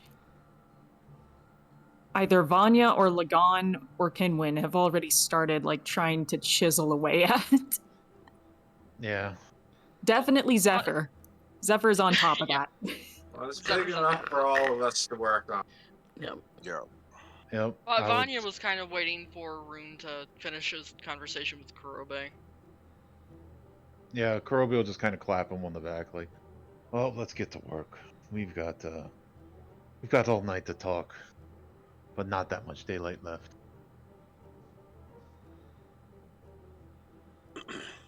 And I'd go about starting to harvest teeth, hide, and meat as much as we can. So, when the time is up for the casting, anybody within that 30-foot area of me that took any damage is going to get 27 HP back. Delightful. There you are.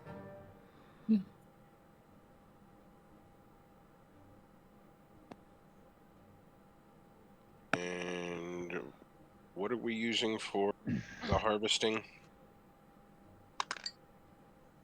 What are you using Kurobe- for it? Sure. Yeah, Kurobe has a set of knives probably that he brought. That's not what I'm asking. What are we using a specific skill or?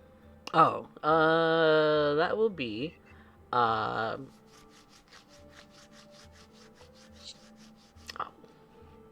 Survival?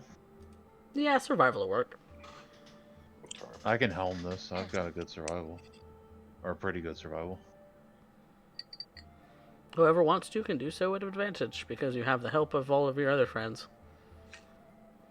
Does anybody else have a good one that would want to... I've got a +4. I've got a 5. We got a +3. I can make a saw.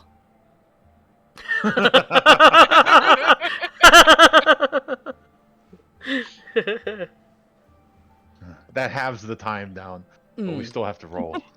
Yes. My survival is nothing of use. Alright, I'll roll with advantage. Okay. That will be a 22. Very well done. You, with the fact that you're still pretty resistant to the acid that's going on when it comes to this creature, you kind of set yourself to delicately start pulling out tooth after tooth after tooth, and delicately start pulling them away from this creature's flesh, because it goes for a long ways into this thing. Ooh, I just had an idea. Mm-hmm. I'm assuming there's a big pool of this acid. It's kind of splashed all over the ground, but it's not really pooling anywhere, no. I meant like inside of it. Inside of it, yeah, there's some left. I'm going to take a pinch of the dust of dryness and try to make a pellet of acid. You would find that it does not work. Oh, damn it. Oh well, it was worth a shot. That would have been really cool to have. So you know, you have wasted a pinch of dust. I don't care. It was worth a try. Sadly. But you have quite a number of this thing's teeth at your disposal as a result of that, and it's hundreds. I have a couple empty vials. Could I try and collect some of the acid? To do that delicately, I am going to ask for a dexterity check. Okay. Do you have proficiency in Nope. potion tools or anything like that? Okay, so it's just your dexterity. Would Yeah. sleight of hand apply in this scenario? I would take that as a roll. Okay. That's just me asking for mojo. My sleight of hand is slightly better than just straight dex. Okay, use What? it. Both are still just... Actually, no. Just +1, so it doesn't matter. Yeah, because otherwise it is just a straight dexterity check for you. That'll be a total of 21. Oh, Mojo dice. mojo dice. What's it like? Y'all, What's it like? what's it? Damn. Y'all complain about my dice.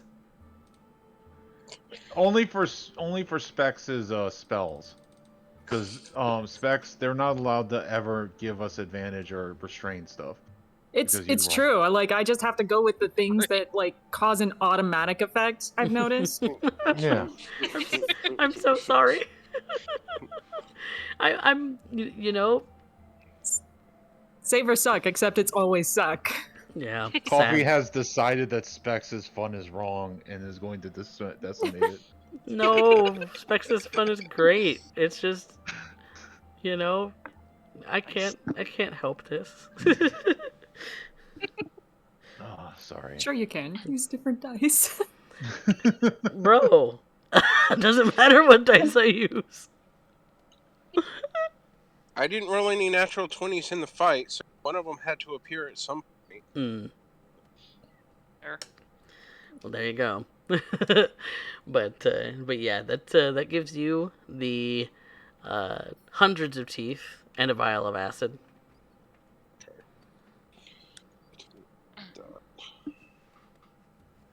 And these suckers are pretty long. They're probably about like a couple inches long, and they're very pointy. Mm-hmm. And kind of have almost a razor's edge on one side. Ooh, very cool. They're We can make all kinds of shit. They're gnarly. Yeah, they can get made into all kinds of shit. And meat too. Yeah, you can collect Is the some of the meat meat. edible? Based on the information that you got from the book that Rune and Vanya were chatting up the guild earlier, most consider it to be inedible because it's so infused with acid. Okay. Well, screw the meat. We'll just take teeth, hide, and eyes, and whatever else. Can't we drain the acid from it somehow? Like dehydrating it or something? I mean, that would still possibly leave a very acidic sort of taste to it. It would probably be bitter as shit and not worth eating. Yeah. I'll cut off a couple big hunks if Kenwin wants to play with it. Seems like it'll be useless. Kenwin, Yeah. roll me a survival check on it. Or if you have herbalism tools.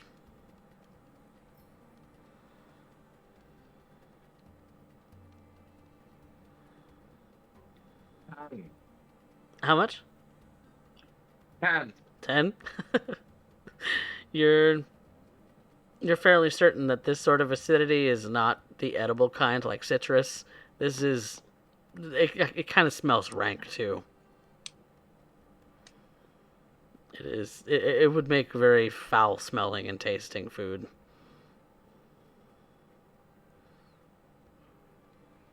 Edible, maybe. Palatable, not so much. Is the hide useful? The hide is mostly made of scales, as you can tell. It's kind of got that sort of a segmented-ish, sort of wormy, sort of but scaly, sort of a feel to the hide. Do they come off Sort of? in pieces, or are they scales attached to like something that can be tanned? Like, are we descaling a fish, or are we? Yeah, it's like it descaling like a fish. Do the scales look like are they useful at all? I mean, they're pretty big in size. They could be good potion components. I'm not sure because you don't really have a whole lot of expertise in potion making, but the some bringing back to the guild, they might know some use to them. And Rune also harvests some materials he'd find useful for alchemy. For alchemy, okay. Go ahead and make me an alchemy set test. with intelligence. Okay. I was like, why tool? What? Okay. That's not bad. 16, 17, 19. Okay. Yeah, you would Wait. know. Do I add proficiency? Yes, because you are proficient in tools. Okay, 22. Okay. You would know for certain when talking to Korobe about the scales that they would make good acid resistance potions. Because this thing is immune to its own acid. Are they big enough that they could be made into an armor, like scale? They're not tough enough to be made into an armor, no. Okay. They're kind of flimsy. I'll harvest as much as I can carry, or a reasonable amount of time. Yeah, just peeling it off like they're layers to an onion. Yeah, they're like we're fish just scales in that you're just peeling them off. We're gonna harvest. We're gonna harvest all of this thing that we can. Okay. Yeah. There is even the poison stinger at the end of the tail.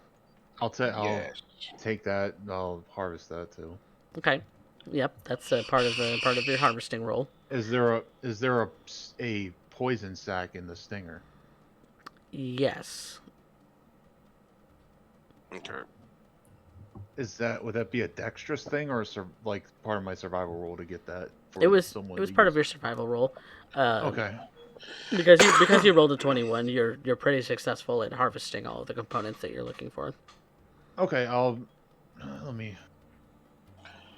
carry whatever won't fit into the haversack.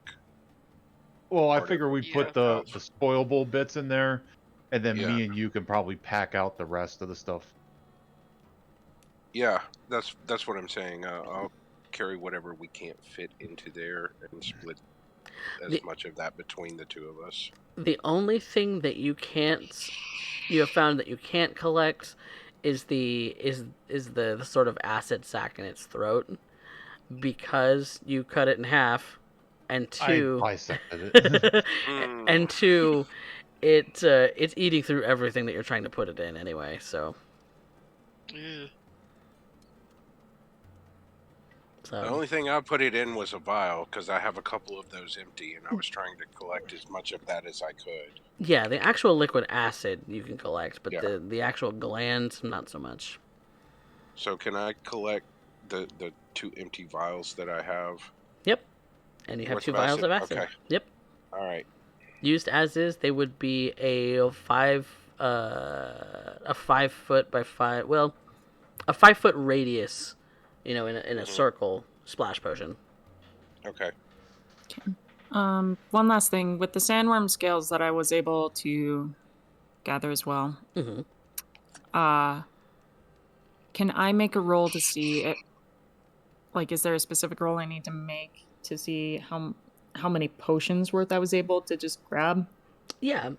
For you, that will also be a alchemy test with dexterity. Okay. But wait, I already made the roll for the sandworm scales. You made the intelligence to know what they're for. I'll be right back. Okay. Yeah. Coffee. I'll be right back. Okay. Oh, nat 20 minus 1. Natural 20. Okay. Well, minus 1. 19. 19. I'm still going to count that as nat 20, so. Cool. Let's do this. We're going to consider that 60 gold worth of components specifically for acid resistance. Beautiful. I like that. So you can essentially make 1 potion with the amount of stuff that you have now. That's okay. So 1 potion's worth. That's all that Rune is carrying, but with what Korobe and Lagan are carrying, would Rune know how much more could be made? Y'all were gathering teeth, specifically. And scales. Well, I didn't hear we that part. That part was the alchemy test for Rune. So, no, we were gathering everything that was usable: the teeth, the eyes, the scales, and okay. Kurobe and Lagan were going to pack out the scales for anything that wouldn't fit into the haversack, Mm-hmm. because I'm assuming between just the numbers of teeth you said, we're getting close to that 80 pounds for the big For part the of the big part. sack. Yeah. Rune And just wanted. I doubt the scales are small enough to fit into the side pockets that hold 20 pounds each. Right. And that's what we were saying, is that we were going to harvest teeth, eyes, scales, and then Lagan and Kurobe would split whatever was being harvested to carry back, because the hide was part of what we were trying to harvest as well. Okay. So the harvesting roll that Kurobe already made. That's that's. So you're just looking for an amount, right? Yeah. Okay. I'm gonna roll a D100. That's another 54 gold worth. Okay. So that's another potion's worth. And then for the Okay. teeth, I said there were hundreds of them, but how much Yeah. does that contribute to your potion components? Ooh. We've been helping harvest too.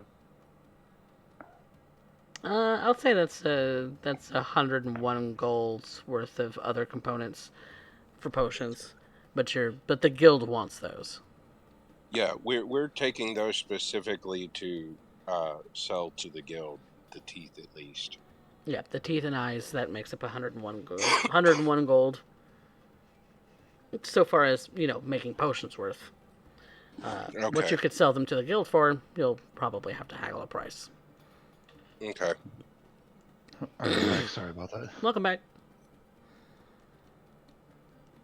But yeah, you have now collected everything that is harvestable from it. Cool. All right. We got 2 vials of acid, lots of components. Mm-hmm. But yeah. After I taking think Go ahead. Sorry. I was just gonna say, I think when we're done with this, it might be prudent to take a rest and then head back. Okay. So are you taking a long rest or a short one? I imagine it's getting kind of late, right? It's mid-afternoon. By the time you're Probably done harvesting, yeah. Probably pack out a safe distance away from where others of these might be hanging out, and get away to from some rock.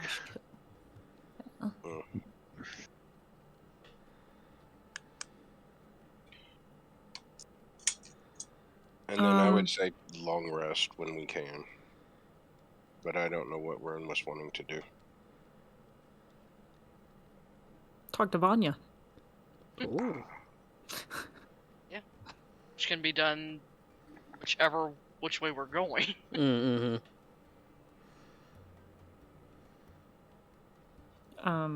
By this point, after grabbing a few scales and just kind of peeling them off and sliding them away into his own materials, Rune is just gonna wander on over to Vanya. With a handkerchief pulled out of his pouch or backpack or whatever he carries, he's just like slowly trying to polish off this saliva off of him. It's leaving a little bit of a sort of rough texture to your armor with its acidity. He looks disappointed. Vanya would have been trying to clean off blood from Zephyr's muzzle and just looks up. You want help? I appreciate it. But it'd be best not to, well, risk the burns. I think I'll be fine. She's going to take whatever he's using and start helping him. He just holds his arms out, lets her get his back, and then he's good for the rest of it, but appreciated. That was not enjoyable. You had me worried. All I saw was this thing swallowing you down. Next thing I know, it's spitting you back up.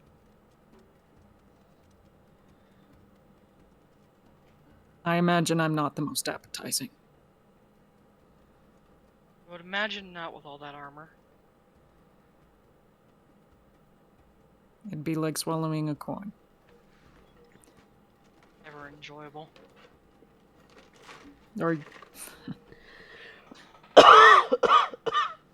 Are you all right? Did any of its acid happen to get upon you? No, I was a good distance away, thankfully. How about Zephyr? She kind of looks down at Zephyr. I didn't find any burn marks on him. Thankfully. Doesn't seem too fazed by the blood. I imagine Zephyr's just sitting there, looking up at him, tail wagging. He's still a little on edge, so he's still keeping his eyes out, but otherwise.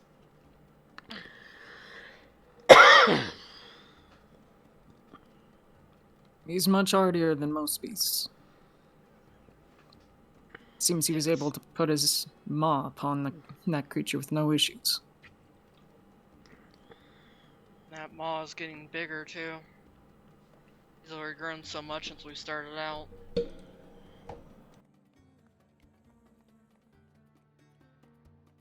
don't think he's done growing yet. Are you certain he's merely a wolf? All I was told when I got him is he was a wolf dog. What kind of wolf? I didn't ask, and I wasn't told.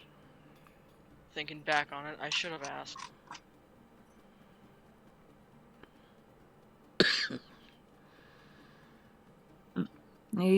Rune goes down and pets Zephyr, make sure that he's okay, and just gives him scratches underneath his chin. He's a big dog. Like, his head's massive. Probably Great Dane size by this point. Thereabouts, yeah, about that tall. On his shoulders.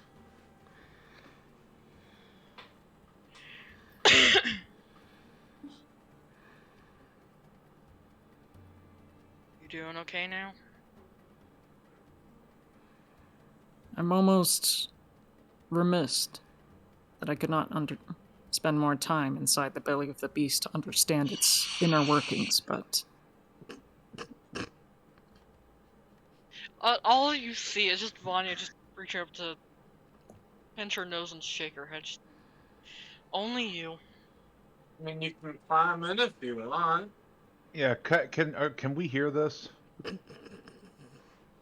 Are they talking in private or are they talking around us? That's up to them. I don't know, Rune wasn't necessarily keeping it private. Yeah. Yeah. Then the offhanded comment. By the party. Yep. Kroby will walk up and kind of put his hand on Rune's shoulder and say, well, its inner workings are now outer workings, so there's plenty of time to study it. Indeed. Doesn't require you to climb into it now, at least. You see gears turning behind his eyes. Don't you dare.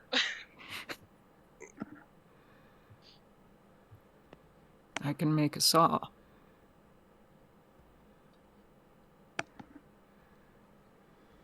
What am I going to do with you? It might be of use to the rest of you in collecting supplies if we performed an autopsy. So, before Rune does that, Lagan is going to walk over to Rune and put his hand on him and cast Mending to see if he can repair any of the damage that was done.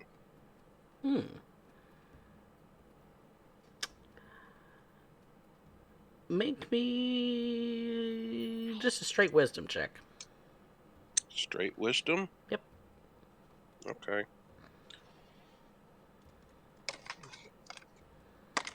Proficient with those. Wisdom check, So, not save. I'm aware.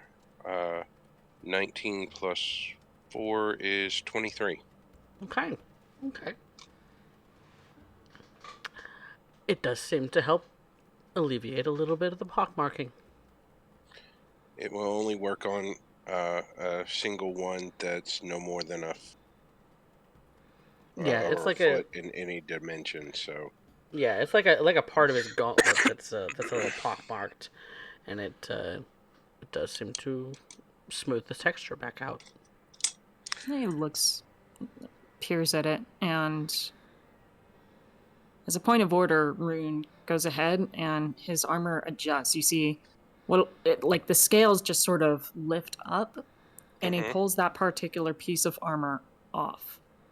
And underneath is still more armor, but you notice there is this other armor. Well, I was going to say I could do that as many times as it take to repair all of the markings. This is me expressing he has integrated armor. I know what you're doing out of character, but Lagan's unaware of this and trying to repair the armor where he sees the damage. Okay. Yep. So that you're not having to get rid of anything. And looks over the restored pieces. Just kind of checks the surface with his thumb and finger. Interesting. Perhaps you can show me that skill at some point. Gladly. I believe it might be useful in our endeavors in the future.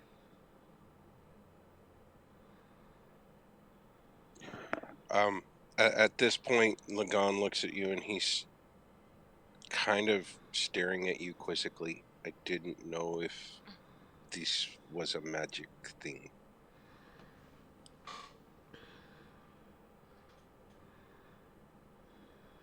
Perhaps. I can repair things, but I cannot restore magics to anything that are damaged. I can only repair them. The enchantments would have to be replaced after it's been repaired. I did not know if your art was an enchantment magic. Some of it. The parts that, I suppose, are the true shell. There are some pieces that I've integrated into the system for further defense. I was surprised to find that I could do so, truthfully. Very interesting.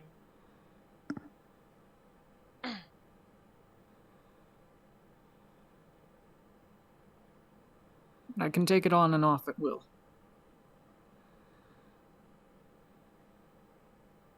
And he will put the arm piece, or his forearm is, back into place. You hear it go click into place, and the scales, with a huff of energy, kind of return back into position.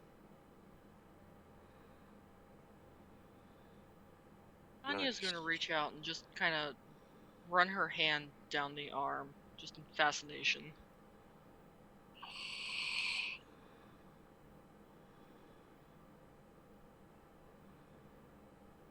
Would you like to observe later? I would. Never seen anything like this.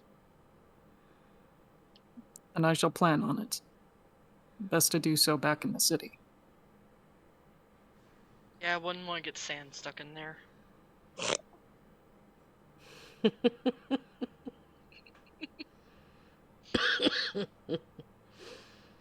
In return, could you humor me?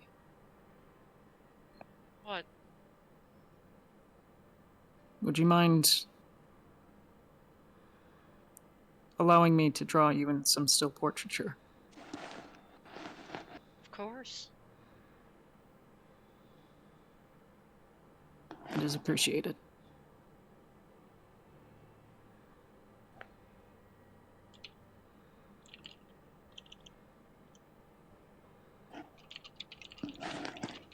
Rune looks back to everyone else at this point.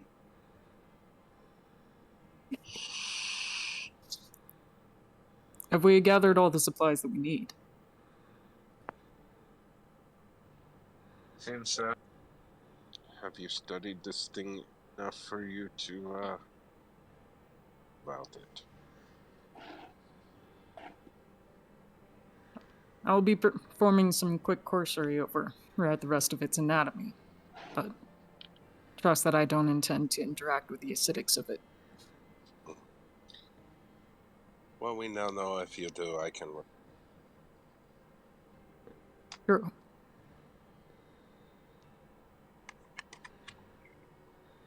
Still would rather not, though.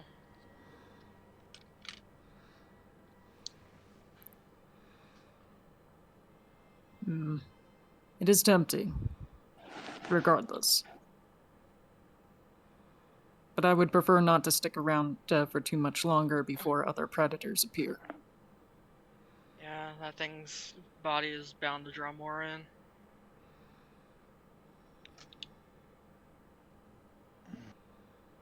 It's going to take us a while to get back. I think we should start packing up while Rune does the cursory examination, and then we should try to get to some solid ground so we can sleep for the night. Agreed. Okay. Rune will go ahead. He pulls the notebook out of his supplies and heads on over to this corpse and examines it as he does, commits certain details to memory, draws some pictures in it, anatomical features, and information and observations that he's learned from both the fight and its corpse. As is protocol. Yep. You now have a set of notes on giant worms. He will have approximate knowledge of many things. Yes. Don't get eaten. Alright. I have a plan. Hear me out. At level 20, we start printing Rune's book and call it Runepedia.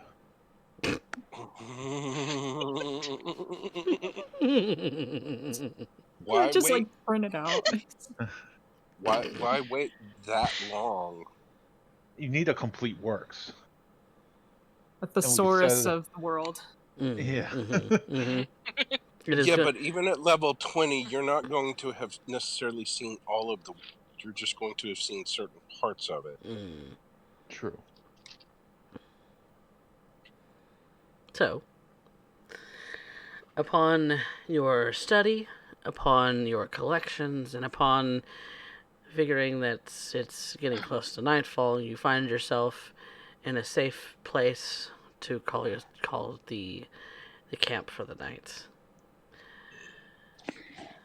Lagon would take first watch. And Rune would also be at watch, because he doesn't sleep. Ever. Ever. Ever. So you do have a moment between you two, if you'd like.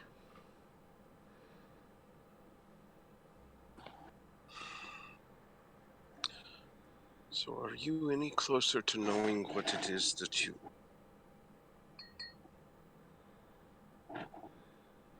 I have theories.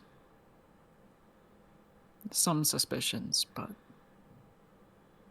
nothing truly concrete. Sharing these.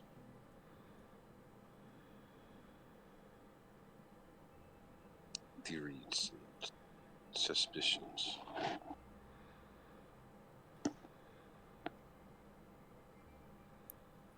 From what I've gathered, there seems to be some basis of history on the Draconian Empire. Our interactions with the professor seem to further implicate this. Or at least, he seems to have some knowledge on the matter, though I'm not entirely sure what his connection to this is. There was that small dragon creature. The small white one that was with him. And she claimed to be a dragon, but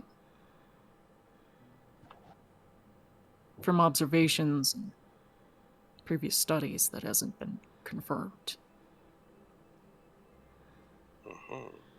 Not sure of the truth on that.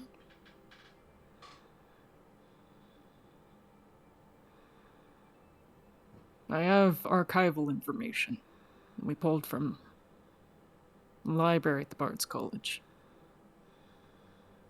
I'm still studying the manuscript from it.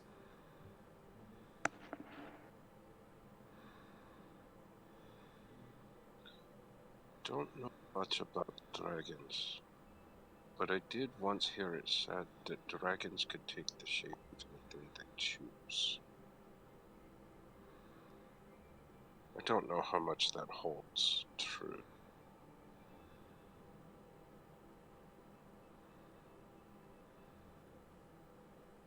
You say anything, but it begs to question if anything includes organic and inorganics.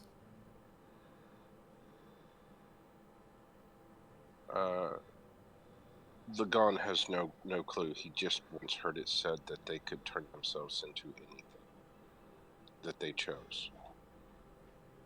He doesn't know what it specifies. Such rumors vague. What I do understand is that at some point the armor was familiar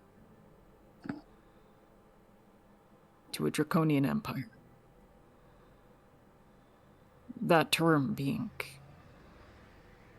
a double entendre.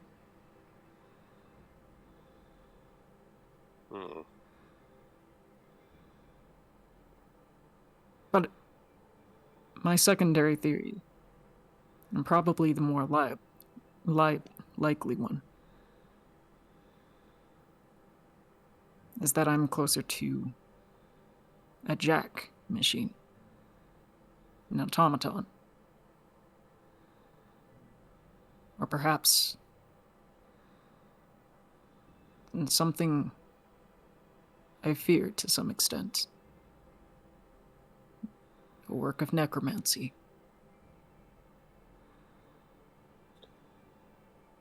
Why does that scare you?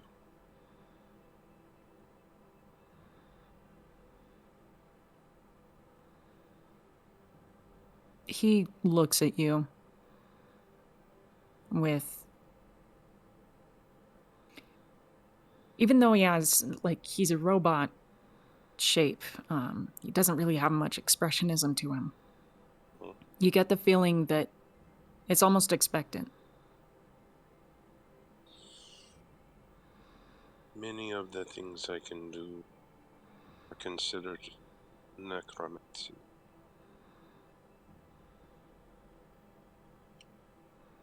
Bringing people back from death or near death. As I do, is considered necromancy.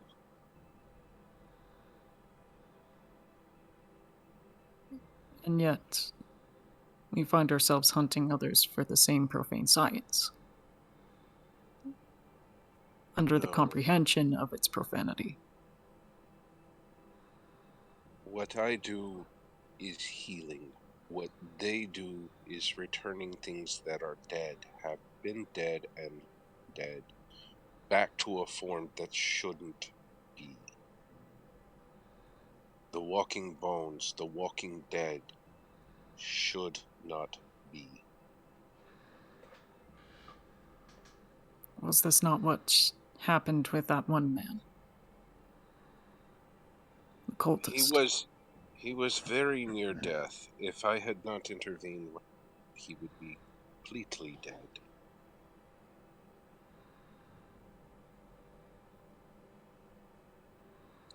You see Lagan thinking about that moment.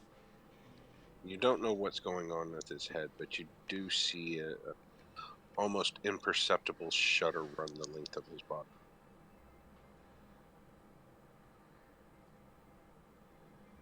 In the recalling of having to interact with the Raven Queen to do so.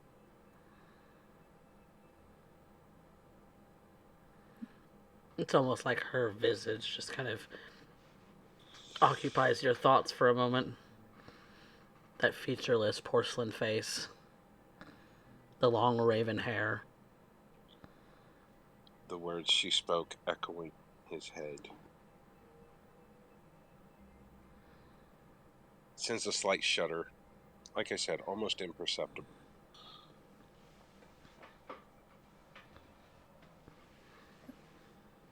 What of a time when you need to bring someone back who is truly dead?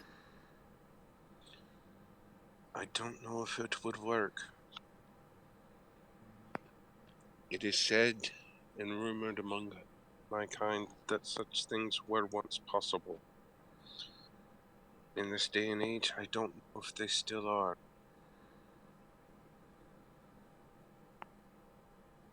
I do know that such things are extremely costly, should they even be attempted. I'm not at that level myself, but I've heard it said that once you reach the pinnacle of training, connections with the deities and such, there was once a spell called Resurrection that would return the true dead. It is a very expensive piece of magic to do. And I am once again asking you. It is still What is? It is still considered necromancy, but it is not the bringing. It is restoring life to something that was dead. It is not animating the dead. And who There's a defines that? difference. The gods. Animating the dead, such as the walking corpses and the skeletons that we found. That is an animating of the dead. That is not a resurrection. The returning of life to something that's borrowing life from something else to be something dead and should be back, and allowing it to wander and do damage. But by your same logic, is it not also a god that allows for the animation of the dead? I don't know if it's God. I don't know if it's demon. I do know that what I've been trained for, that is, in of itself is considered an abomination.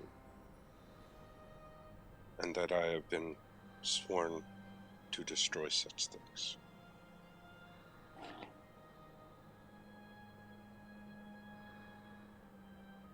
And if I am such a thing?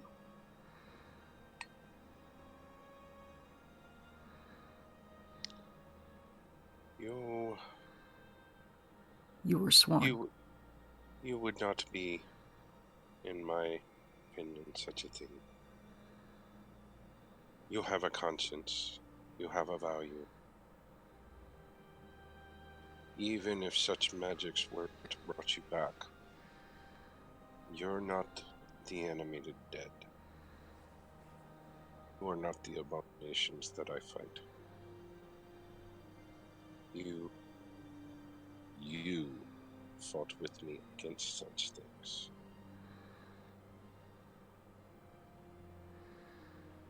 I cannot Rune. say. Go ahead. I cannot say. As I've not. None of us know what it is that you are. But were I to find such things to be true, I would not be the one to do such things to you. And I would not reveal your secrets to anyone. And I have found ghosts with consciousness. My argument, Lagon, is that I am not with any certainty that I understand the nature of your morality or values. But it seems to be more so on basis of self-serving than that of God's. And for that reason, I still stand another question. Yes.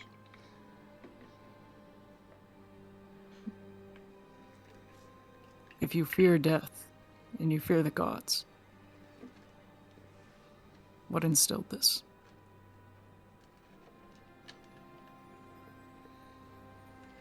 I do not fear the gods. I don't fear death.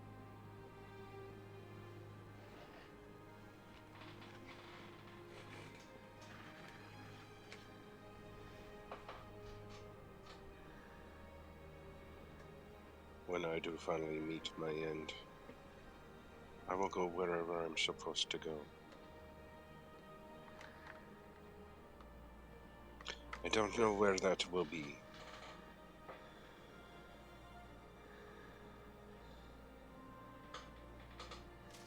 I don't Perhaps know which. Go ahead. Rune is just listening to you. Sorry. I don't know which one will come to claim me.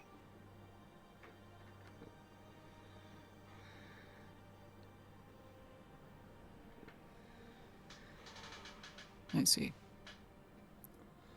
Perhaps I just misinterpret the nature of theists and clerics. It is not a fear of the gods that drives me. It is a respect of them, a love of them, a love of Malor.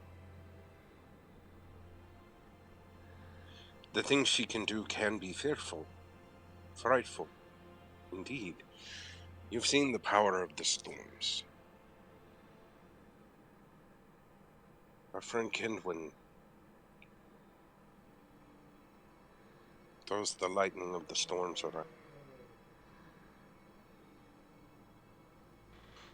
One such power is one that I too possess.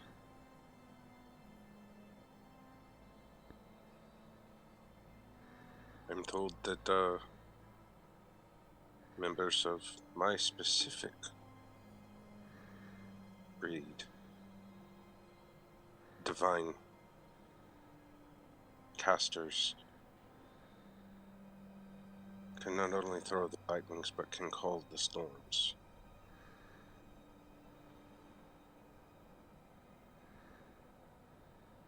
Control the storms.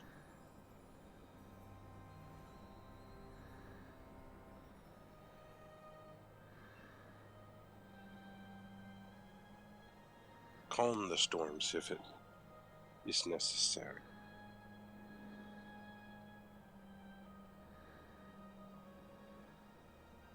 I don't know what is truly what one of the divine casters can truly do. I've never seen one the pinnacle of them.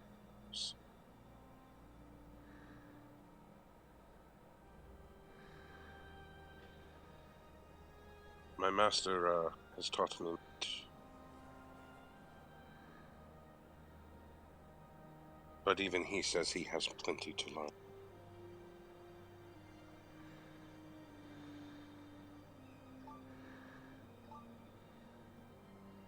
I apologize, Lagon.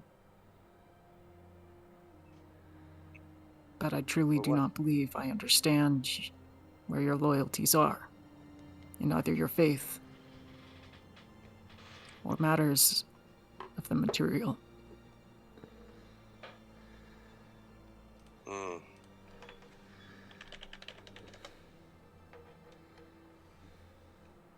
You do not have to understand. That is not a requirement. It will be if you have to kill me.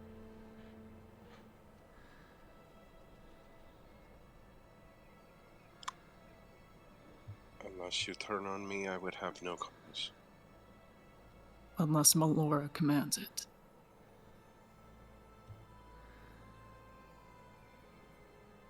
If she does, I don't know.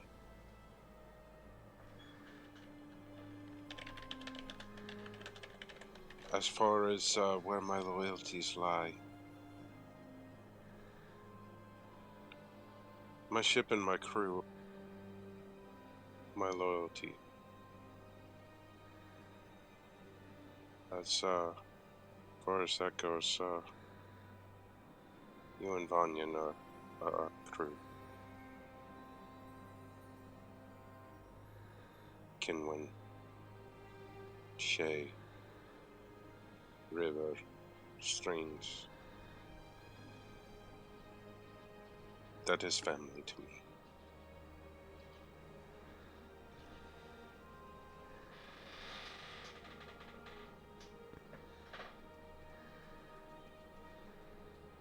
Rune nods.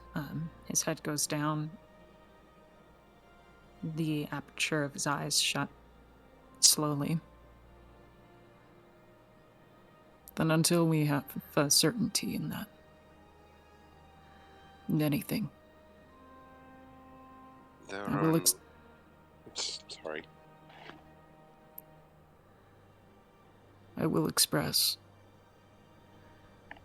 that I am honored to work with you and fight alongside you.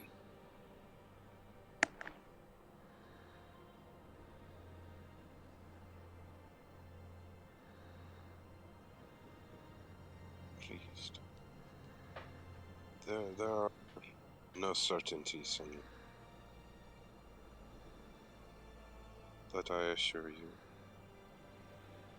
You have my abilities. My hammer is yours as much as it is shared.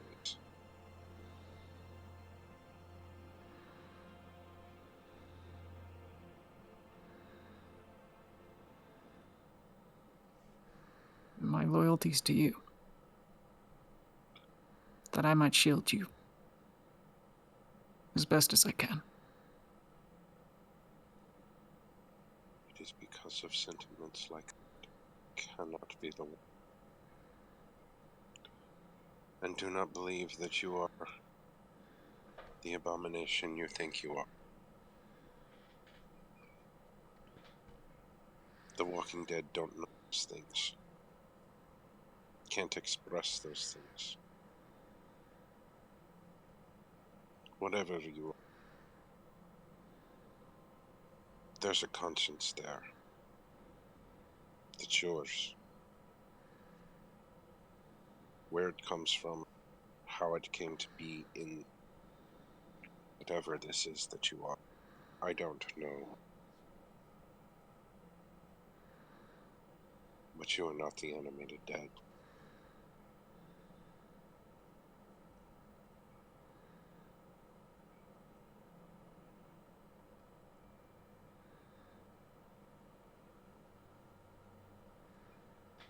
I hope I can believe that in the future.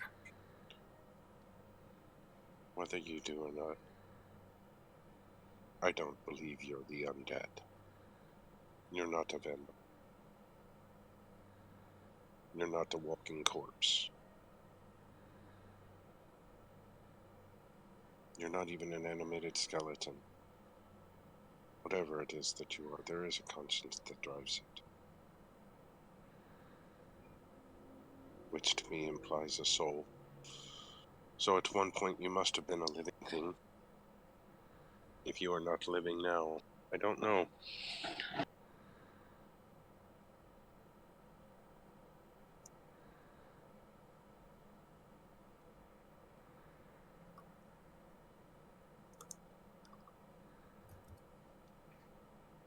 I suppose I have one last question for you, Lagon.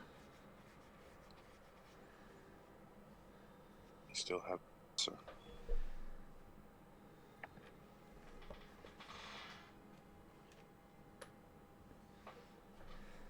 We hunt a cult together. Yes. Beyond that, what has driven you out this far?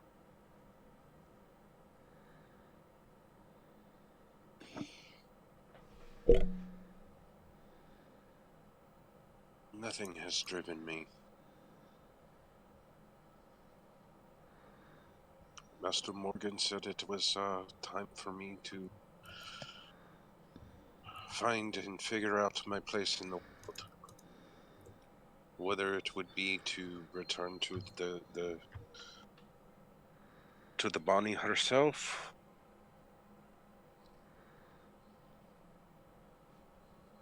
or where it is that I truly belong in this world.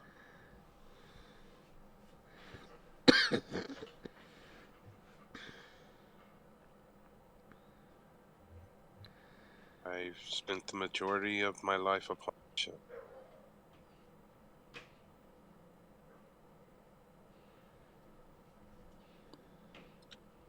$27 years to be exact.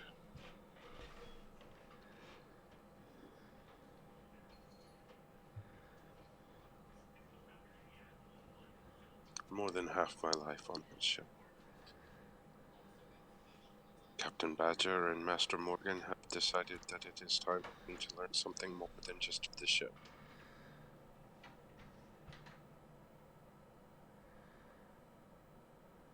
I see. What brought you on that ship?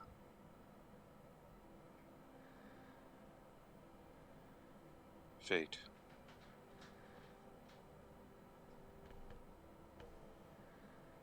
The divine.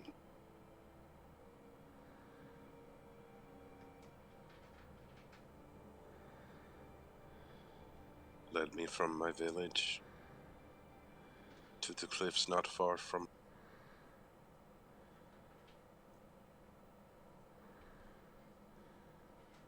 and into the waters below. I did not know there would be a ship there when I leapt from the cliffs. To hear Master Morgan tell it, I was a half-drowned rat. Well, more than half-drowned.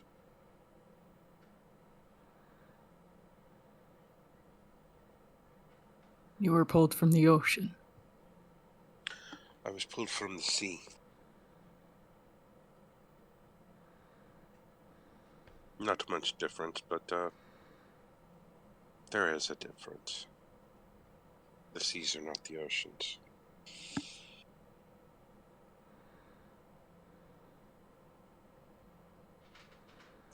The Sapphire Sea, to be exact.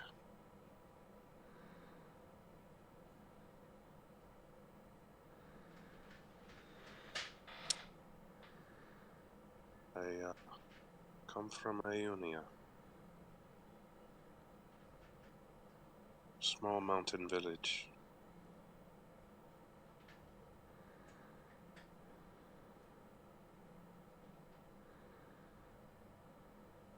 This is gonna be a wild shot in the dark. Mm. But do I know anything about Ionia? Make me a history check. Whoa! History? Such a thing. Oh my. Okay. It's pretty high difficulty because you've never been there, but you might have read something about it. So we'll see. Well, I just rolled kinda good, so we will see. Okay. Yeah, I think that might do it. What's a 16 plus 6? 22? Being smart is my business, man. You've seen maps in some of the books that you've read over the years that you've been walking from the ruins where you woke to here. Ionia is one of the continents that is a part of the northern half of the world. It's it's vast, has very large range of mountains, and there is, you do recall, mountains butting up against a very large lake.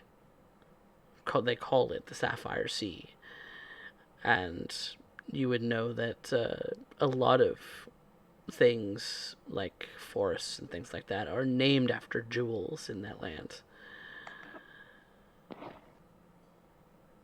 You, as far as the history of Ionia,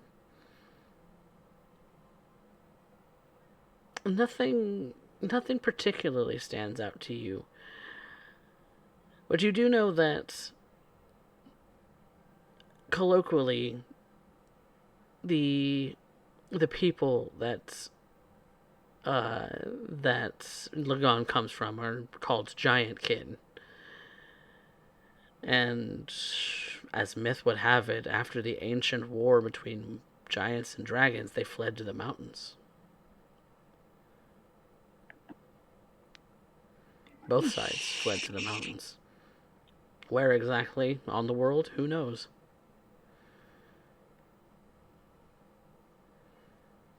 But battlegrounds still lie littered throughout the world of this ancient war.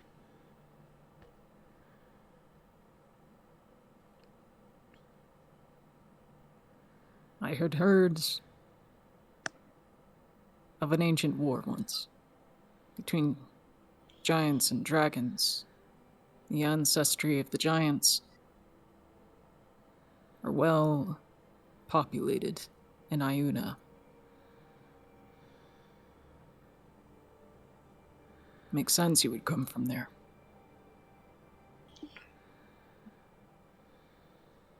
The irony if I came from such an age.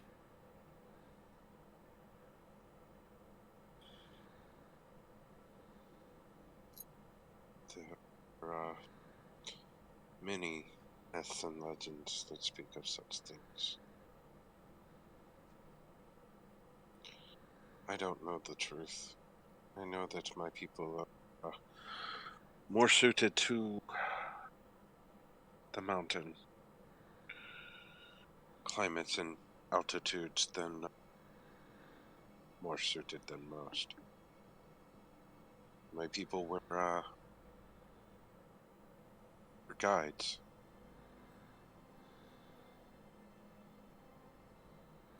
Through the mountains.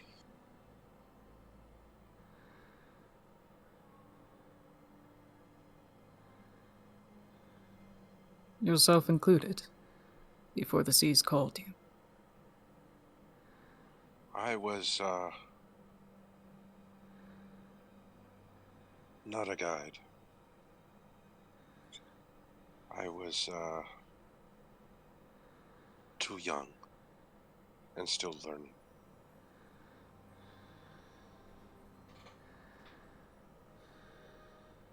You haven't been back to your home since you were a child. I don't know if my home still exists. And no, I have not been back in 27 years. I see.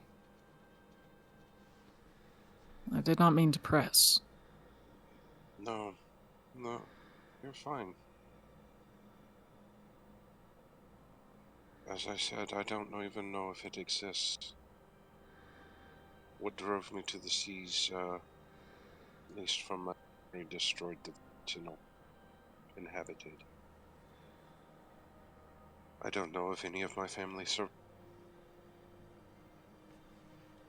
I don't know if I'm the only one that survived.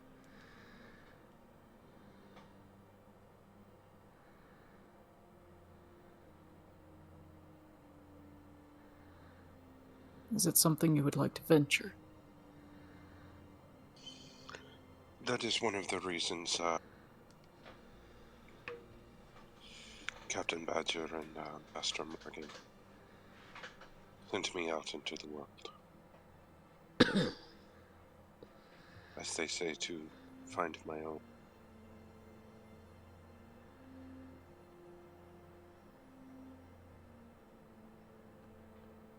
That one day it may lead me there. I don't know. Maybe there are few members of my village that survived. Perhaps I'm not the only one. I honestly don't know.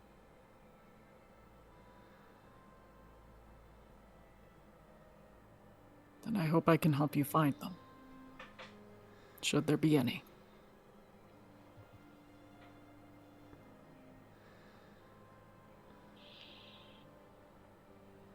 I would appreciate.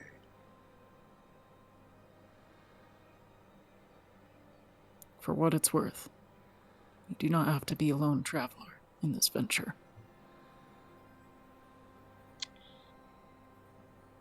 There I am, but remains to be seen. But for the time that I share it with you, I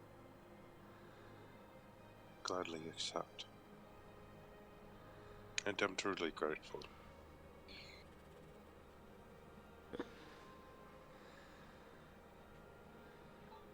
Rune nods. And now you know more about me than even Darius.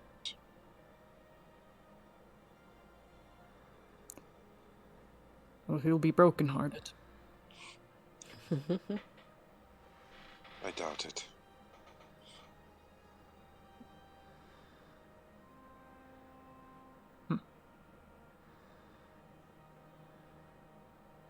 If you need to take some rest, I can take next watch. I will indeed. When Lagan stands up, he pauses a moment, puts his hand on her shoulder. You truly have my gratitude. And as I said, as much as Shay has my heart, so do you.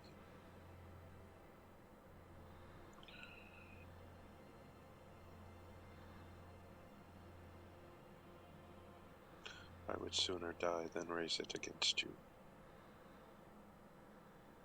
Thus I have to.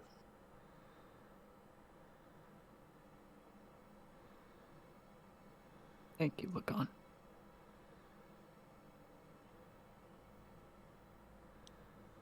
Lagan will go find his bedroll and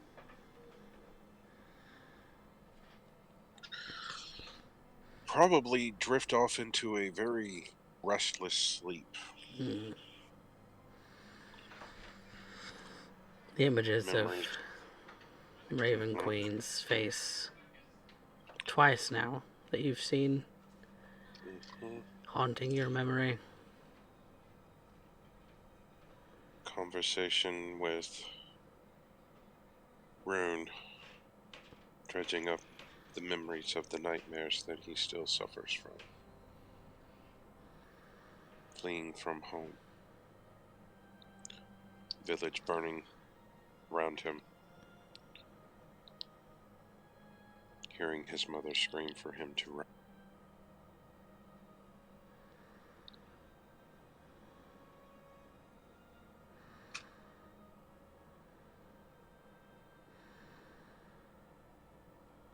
And Rune, as you're sitting there alone, you hear footsteps next to you.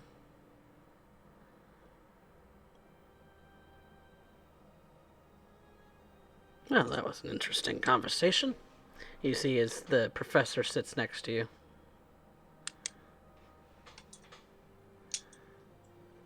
He takes a step back from the professor, and holds his weapon, the wrench in one hand.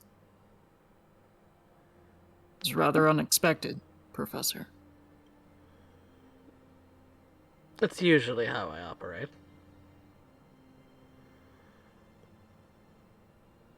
How did you find us? I always know where you are.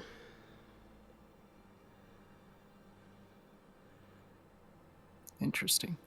You and I have made a deal, haven't we?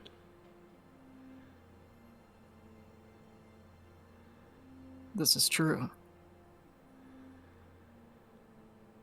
I keep tabs on those that I've struck up deals with.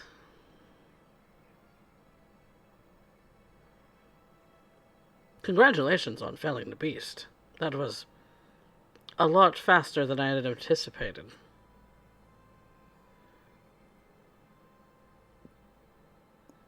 I was prepared for it to end me at that moment. Conveniently, I don't taste very nice. Well, conveniently, you had friends to bombard it with slash after slash. That old man. Interesting fellow. Rune kind of peeks over his shoulder, the distance, towards the camp where he can see Kurobe's tent or sleeping bag is.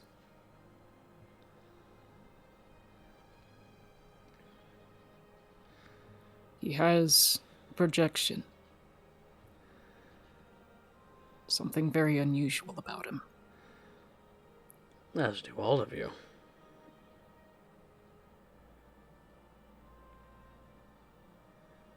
He's guarded at the moment. So I cannot learn more that I wish to about it. But what brings you here tonight, Professor? Well, just checking in on you.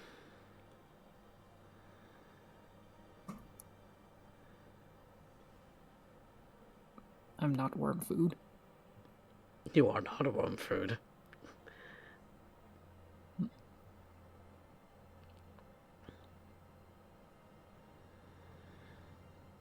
It's just...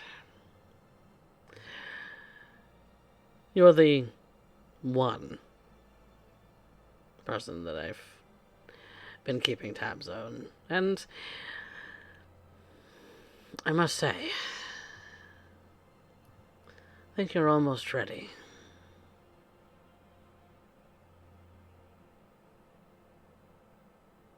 Ready for what? Well, the ziggurat, of course.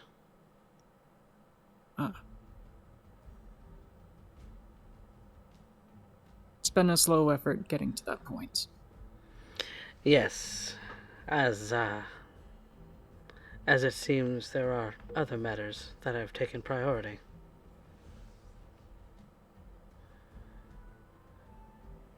But even so, with some work, we might be able to get to the political ties necessary to move through the guards currently surrounding the ziggurat. Two birds, one stone. Yes, two birds, one stone. A stone thrown at a glass pane, that is what's left of what's holding up this whole country.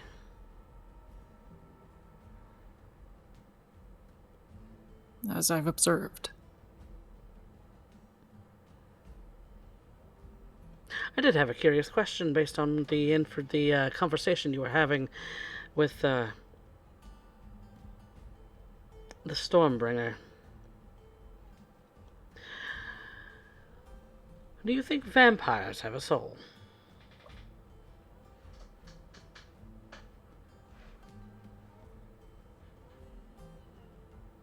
It is hard to determine. My questioning was based on the Gon's logic, where his values and morality led him with that. If his statement that such a being has a consciousness, can work with and in favor of others, or against them, can hold a sense of morality. Whether I have personally observed it or not, there still lands tales with such beings that have been tokened and labeled as undead. Can and have possessed such things.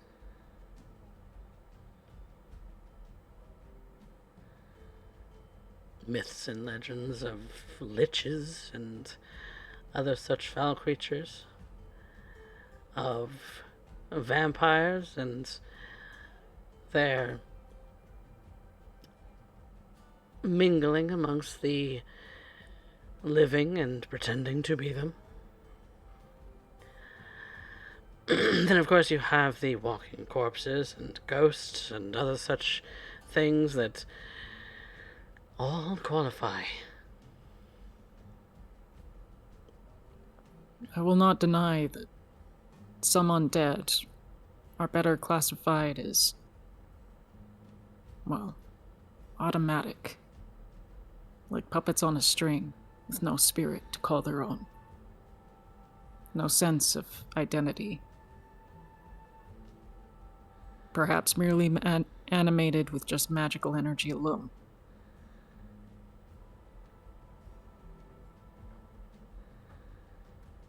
And yet there are tales of others. My questioning lies on the basis of simple concern.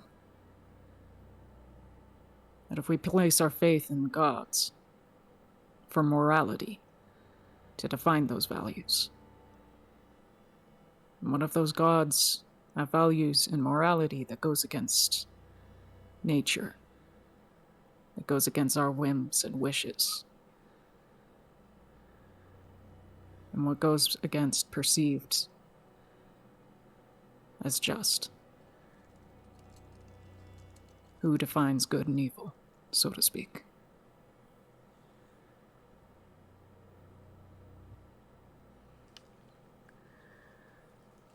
I find difficulty in claiming any personal belief in deities for this reason. The definition of good and evil comes from man. The gods are simply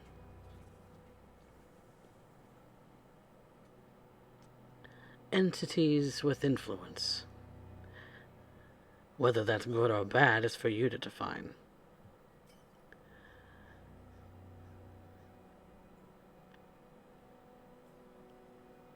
And I suppose that also troubles me. It could be that... Take Ouijas, for instance. An entity that was considered benevolent and thoughtful and a goddess to be revered, as she stands at the gates of death to usher those to their proper place. Or so Mesotopia believed.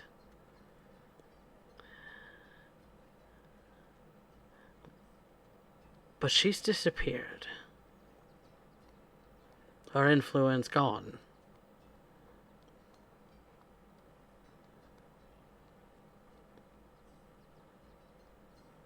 And thus we have things in the way that they are now.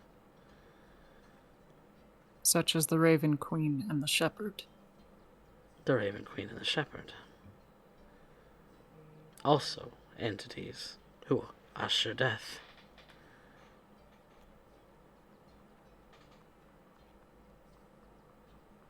And other older entities still vie for such a position. For power and for worship. The Whispered One.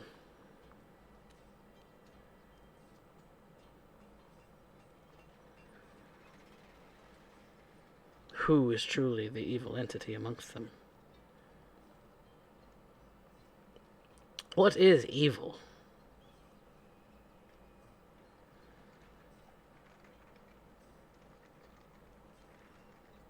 With no clear certainty, I cannot say. But you know. I know what I desire. You know deep within that soul of yours what is right and what is wrong. Oh, you not?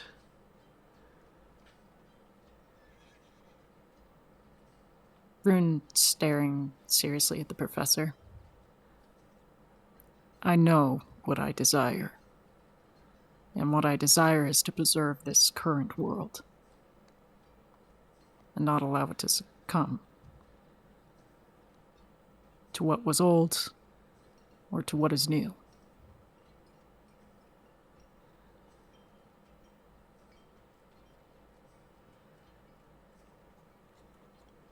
Then, of course, you and I have things in common every day. More and more in common than you might understand.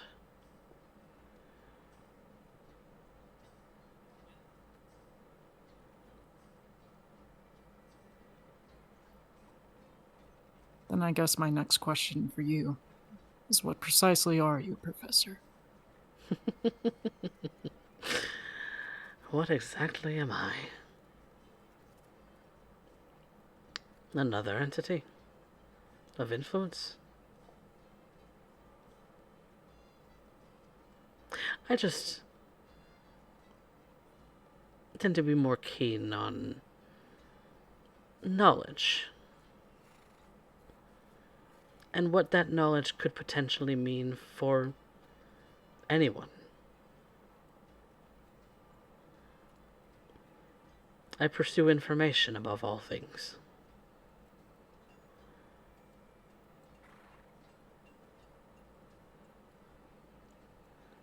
And in that we share.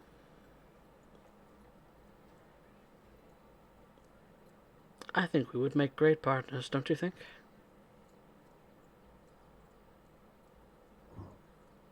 It's presumed we are already in contract.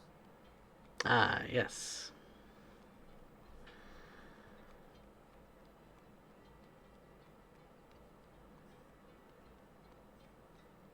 But it is also presumed that we will see with certainty whether that partnership is valid once I uncovered what is in the ziggurat.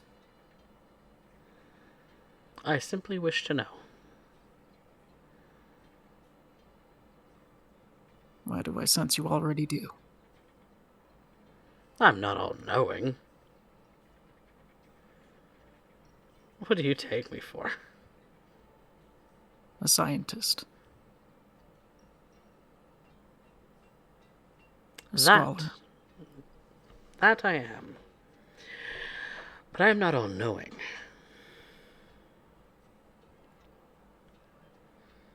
I learn things just as quickly as you do.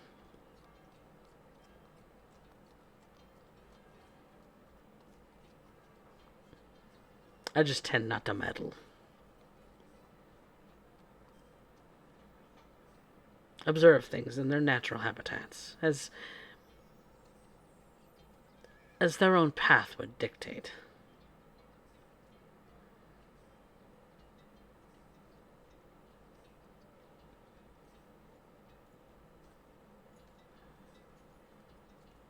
There's a lot of implications that's whirring through Rune's head. And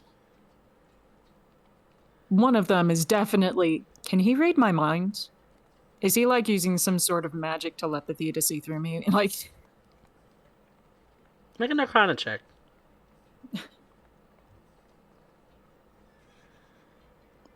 That's unnatural 20. Oh, dirty 20. Okay. You know there are spells in which you could be able to do so, but often the person who having their mind read is aware that they're having their mind read.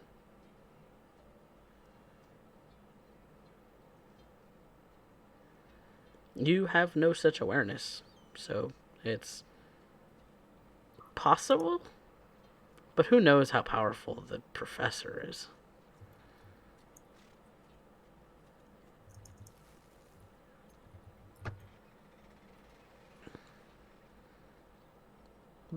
Well, I just came to congratulate you on recovering the wonderful bits of that atrocious monster.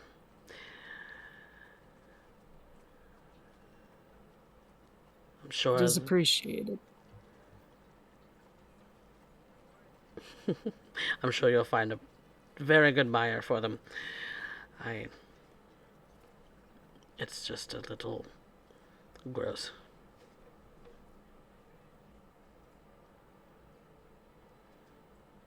Conveniently.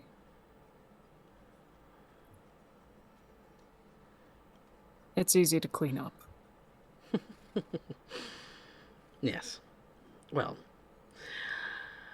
I don't think Selter would be very happy if I were to walk into the ship and traipse about in blood and acid.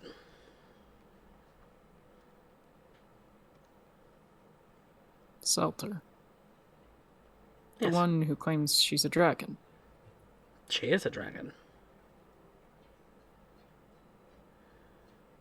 Perhaps at some points, I could speak with her as well.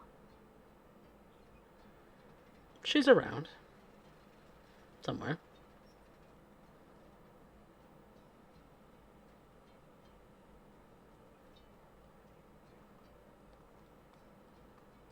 Maybe next time, though.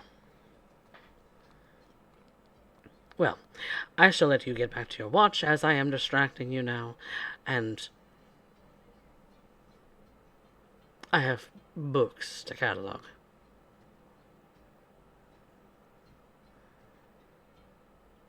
Have a pleasant You're night. not. Same to you, Professor Cypher.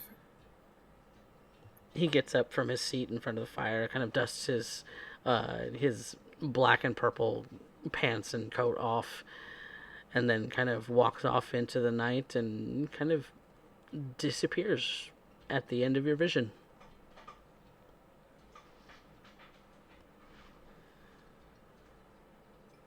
Rune watches him the entire time. And at this point, one thing has just been confirmed to him.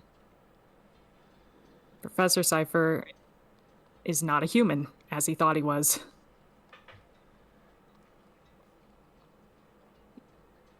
He's not even sure Professor Cypher is mortal.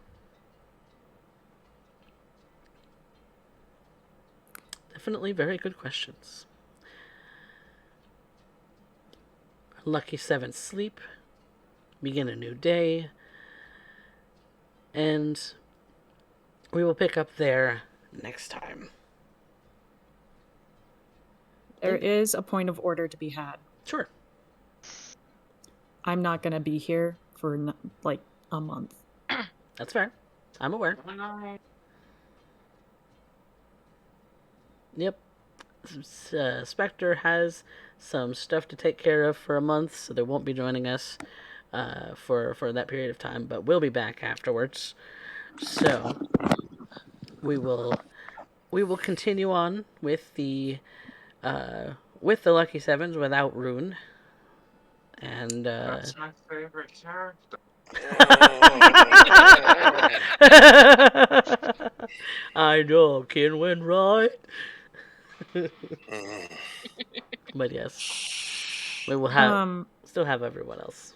So one point of order is another point of order as well. When Rune and Vanya get back to town, I imagine they have the date.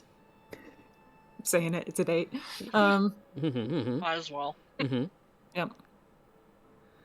Rune does explain to the rest of the party. He's taking Darius with him, and he's gonna go canvassing around the rest of like the neighboring towns and cities to see about getting like political interest into this party plan, while the rest of the group goes out to the other dignitary and gets the party set up so we can get Mr. Tyrant out of his castle. So Rune and Darius will be in Combe, and the rest of the party will be heading off to White Ridge. Yeah. But before then, Vanya wanted to do a thing. Yeah. Okay. Yeah. Before he leaves, Vanya will stop him and take off the owl tooth that's been around her neck for who knows how many years at this point. Puts in his hand as a bit of good luck charm and says to come back safely. Specifically, she says in Elvish, come back to her safely.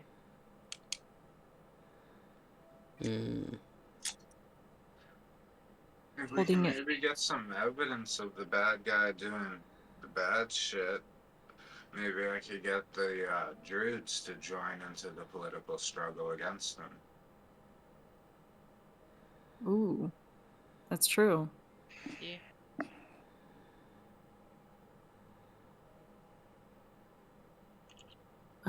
But Rune holds the tooth tenderly.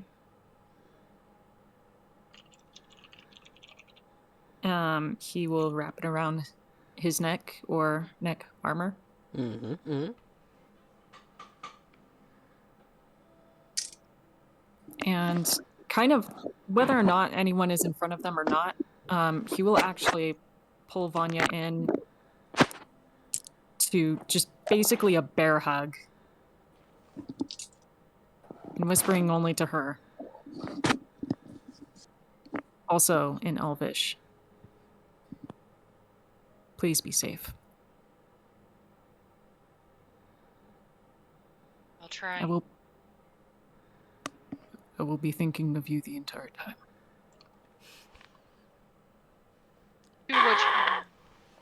No one else could hear this, but they just see her turn red a little bit.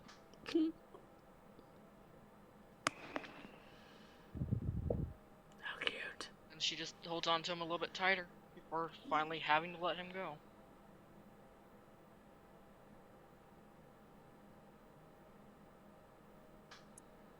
All He right. leaves with Darius into the desert. To or into visit the other forests, cities. the mountains, wherever. Yeah, wherever. Yep. Beautiful, beautiful. Well, that wraps up our lovely session for tonight. Thank you guys so much for playing. Wonderful, wonderful, wonderful. Always glad to have you guys. So, well, now that we've concluded the session, we can move on to some experience points, which Black Wolf had the poll going already, which was a very short one, but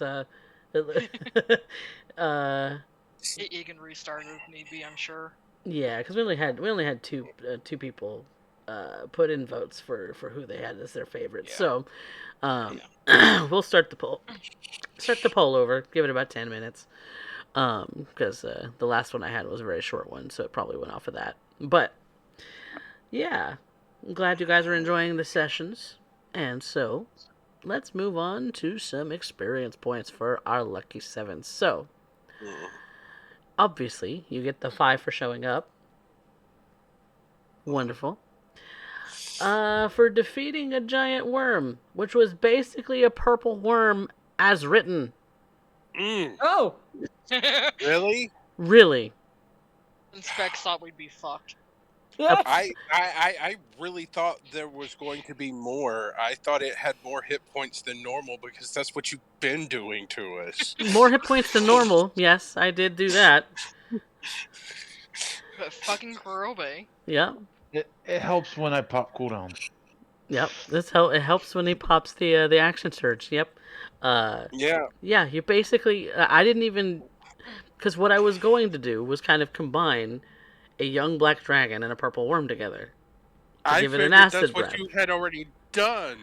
To give it an acid breath, you know. Yeah. Didn't get to use the acid breath Oh shit! because it only has 2 actions it can do. Do you know what I was going to do if I got swallowed? To fucking blow the fuck up.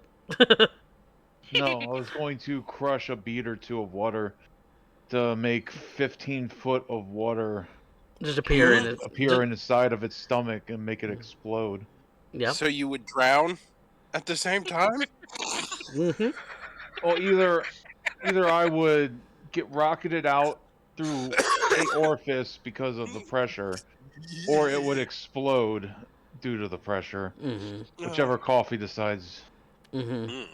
Either way, I want to come out soaked in some stuff, and it's not going to be fun, but it would have been an awesome moment. It would have been a great. How do you want to do this? Yeah. I was gonna catapult its internal organs. I I figured that's what you were doing with the poison mushroom. Mm-hmm. Well, it was. I mean, the mushroom was just like by incident. If I just leave this here, is it actually going to affect poison status? I don't know. It's acid. This thing can just melt bones, armor, whatever. Mm-hmm. I'm aware, but I figured you were going to shoot that into it so that it would actually do something to it. But exactly. No, Yeah, exactly. You defeated a purple worm as written on the card. Oh, You're God. welcome. I have to horde bomb you in order to even consider taking any of you down. Single creatures just aren't doing it. So, you're welcome. but we love the single creature boss battles. It's so epic. Right? Yeah. Well, It's better than the multiple bullets. why was that We boring? didn't face them in multiples. We just Oh, faced no. them one after another. No, it wasn't boring at all. That was just intense. I just worry that you guys are getting bored with just like single monster encounters, because The necromancer was the closest I've ever been to dropping. So that was the most and that was these kind are of a intense horde. battles. Yeah, Yeah. that was kind of a horde fight. Yeah. I got to roll dice. I'm not bored. I've never bored. Basically. Never believe that I'm bored with the game. Okay. I Yeah. love this game. I just don't want the combats to be boring because, They're not boring at all. Okay, good. Big fuck off monsters are not boring. I like to throw big fuck off monsters. It's just when you kill them in 2 rounds that I'm just like, oh, That just makes us I thought feel that thing was going to cool. last longer. Let us coffee. I love it. Let you us have feel. to start throwing Let you- actual dragons at us. That's true. No, here's the thing. Let you feel epic. Let you feel cool. Let us feel Here's- cool until we actually have to face something even big, like the true BBEG for this part of the story, Oh. and then don't let us feel cool anymore. Oh yeah. Here's the thing, Coffee. If one of us would have gotten swallowed and started taking acid damage, that's a surefire way to kill us very quickly. Mm-hmm. Yes. So yes, we can pop cooldowns and do big big damage, but those high-end monsters can also, just through sheer bad luck or dice, can kill us very easily. It's true. It's true. I mean, Rune did get swallowed a little bit. Yep. And we were worried he was going to take acid damage, but it wasn't going to be until the next turn for the monster, and thankfully he got regurgitated before then.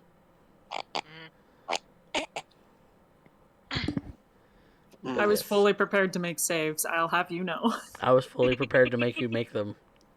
I was about to move up and cast Beacon of Hope because I saw Rune get swallowed. My plan... I told you, I had plans. I had planned if anybody got swallowed by whatever the fuck this is, I'm going to move up. They're going to be within 30 feet. I don't have to see them. I just have to know that they're within 30 feet. Mm-hmm. Yeah. Cue Vanya's semi-panicking at a distance. I love that. I love that. I love that that you're mentioning that. But I definitely want to see, the in character panic, in the fights too, because that would have been, a really good place to put that for sure. Yeah. But yeah, basically the stats of a purple worm, just with the added acid breath that I never got to use, and there you go. Sadly. CR15 monster, y'all. Okay, so how much experience was the thing? Well, that's what I'm getting to, is, You know what? you guys certainly I earned another finally know 5 how for you guys defeating a felt. monster. I finally know how you guys felt when you did that to Maddie. Mm-hmm. Oh, yeah. So you definitely earned another 5 for defeating the monster, which you still have bits to be able to sell. Yay. And We have lots of bits to sell. yeah, that's I think that's a good even number for you all to have earned. Yeah.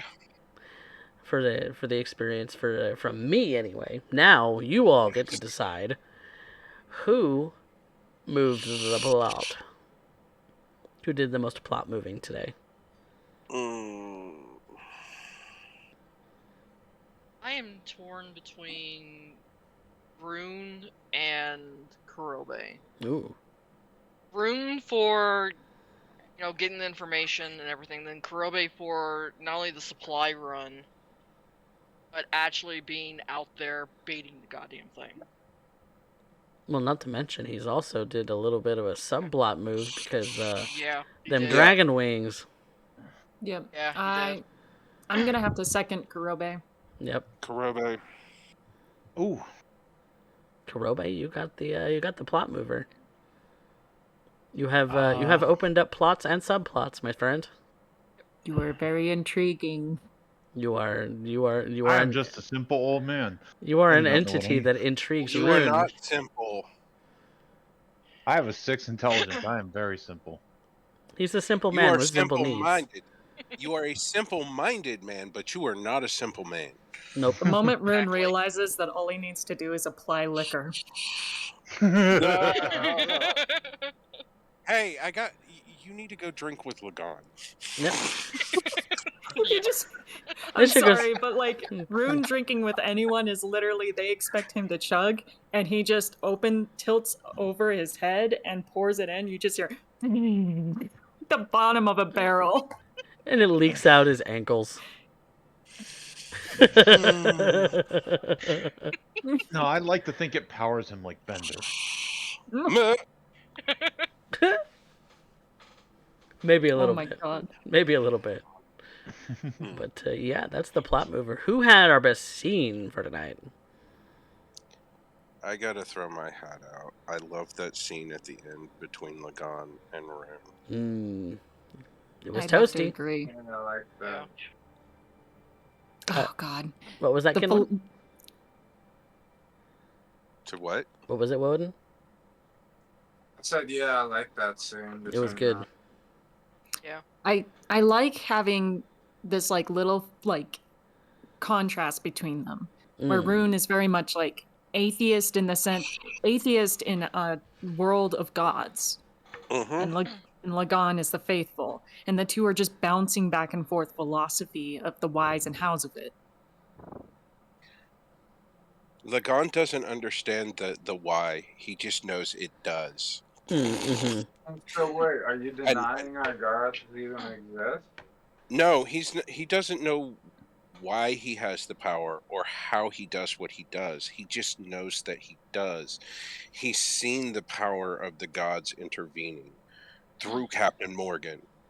That's how our Master Morgan, that's how he came to be a cleric of the Tempest to Melora, is by watching and having so much time on the ship with Master Morgan.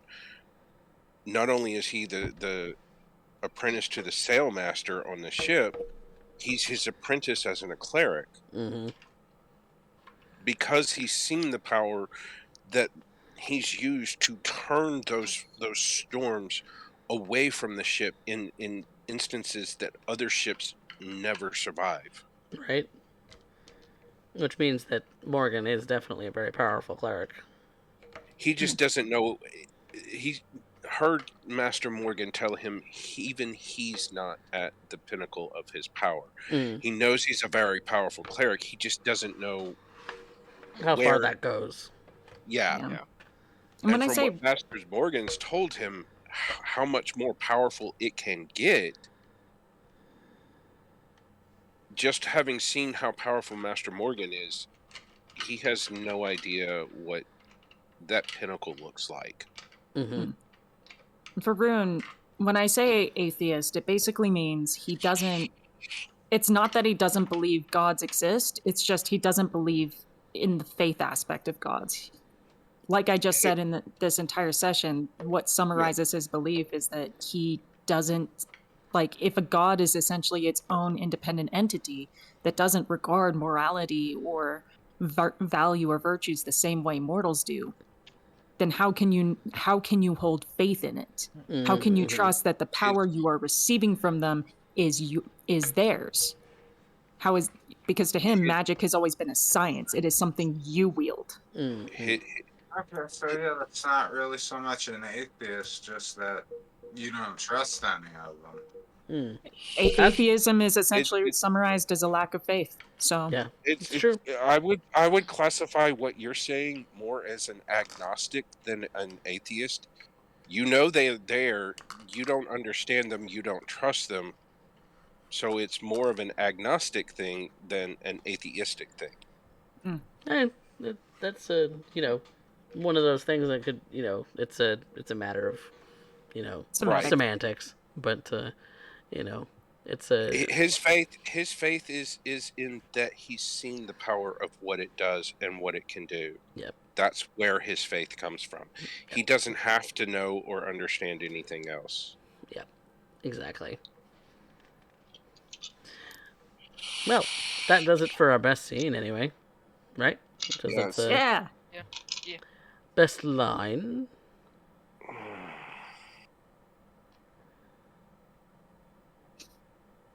It was right at the very end of the story, but I really like the whole please return to me from Vanya. Yes. Yes. Little tidbits that the slow burn is starting to come to fruition, I guess. I love it. It's so cute. I kind of liked my line of, well, its inner workings are not outer workings, so go ahead and study. Which is a valid point. A very valid point. Well, which is it going to be? Woden? I'll put my vote in for me, obviously. And I vote to Vanya. Mm-hmm. Woden? Woden. I don't really have a favorite. Didn't really have a favorite? Okay. I'm voting for Vanya. Okay. Then Vanya gets it. Who ended up winning the poll the second time around? That was a tie between Kurobe and Kinwin. Kurobe and Kinwin. All right. Well, I suppose both of you get it. Hooray! Because I'm a generous god. All We love right. our generous god. So. He doesn't make us roll for this one, so I like this one more. Yeah. 1 XP. So you're 1 XP from dinging level 6? That's 1 XP for the. And Alright. Vanya is now at level 6. Yep. Who dinged level 6 today? Not it. Not it? Only Two of Vanya? you should have. Only Vanya? Because two of you were 1 point away last session. So Yeah, it was Vanya and Kinwin who were 1 point away. Ah, yes. No, I was 1 point over. I was already level 6. Oh, right. Yep, that's right. Yep. So Kinwin's already dinged level 6. Vanya caught up. The rest of you still have a little ways to go. I do XP very arbitrarily and in my own fashion because fuck it. Fuck it. I'm the god. It's all arbitrary anyway. So You just create the stage we get to play with. I make up the rules. It's my rules. I wish I could do like a Rocky train. God talk. I'm glad you appreciate it. I wish I could do a Rocky training montage to try to catch up to level 6. Rocky training montages are indeed a possibility. You just need the downtime to do it. Yep. Fuck it, I'm a god. Best quote in a long time. We get a montage song to go with it. Yep. Dun, dun, dun, dun, dun. There you go. Really? But yeah, that's that does it for us here at Rebirth. Let's find somebody to raid so that we can pass on along the love that we have for Rebirth for going forward here. So we're gonna raid into probably one of our friends here that on Twitch that does some streaming and or tabletop related shenaniganery. And so just be looking out for that. And VODs will be up on YouTube this weekend, as I do have some editing to do on yesterday's Austin VOD for sure, and that's going to be coming up this weekend. I try to put them out on a regular schedule. It doesn't always work out that way. Life happens. Yeah, that's true. Yeah. But yeah, thank you guys so much for watching out there in the audience. Thank you guys as my cast for playing, even if we don't have cameras. I still love all of your faces because you guys are great. Yes. Love your face too. Oh my god. Alright, you can love the face, I love the rest. Hey, Lamau. But I hope you all have a wonderful evening, and hopefully on Saturday afternoon after I get off of work, I will be doing another rando stream for this week so that we can do more anniversary month celebrations. It's either going to be art or a video game, and we'll find out what it is when I actually have a moment to, think about it Saturday. I have an idea, Coffee. Well, my thoughts were either art or cyberpunk, so. Yeah. So, my idea goes with one of those. Oh, what is your idea? Would you like to do a painting stream with me? A mini painting? Oh, I do have minis to paint too, so. Yeah. Yeah. Yeah, it could be any number of things. We'll find out on Saturday, I guess. But yeah, thank you guys so much for being here, and until then, good evening and good night. Good night. Night. Alright.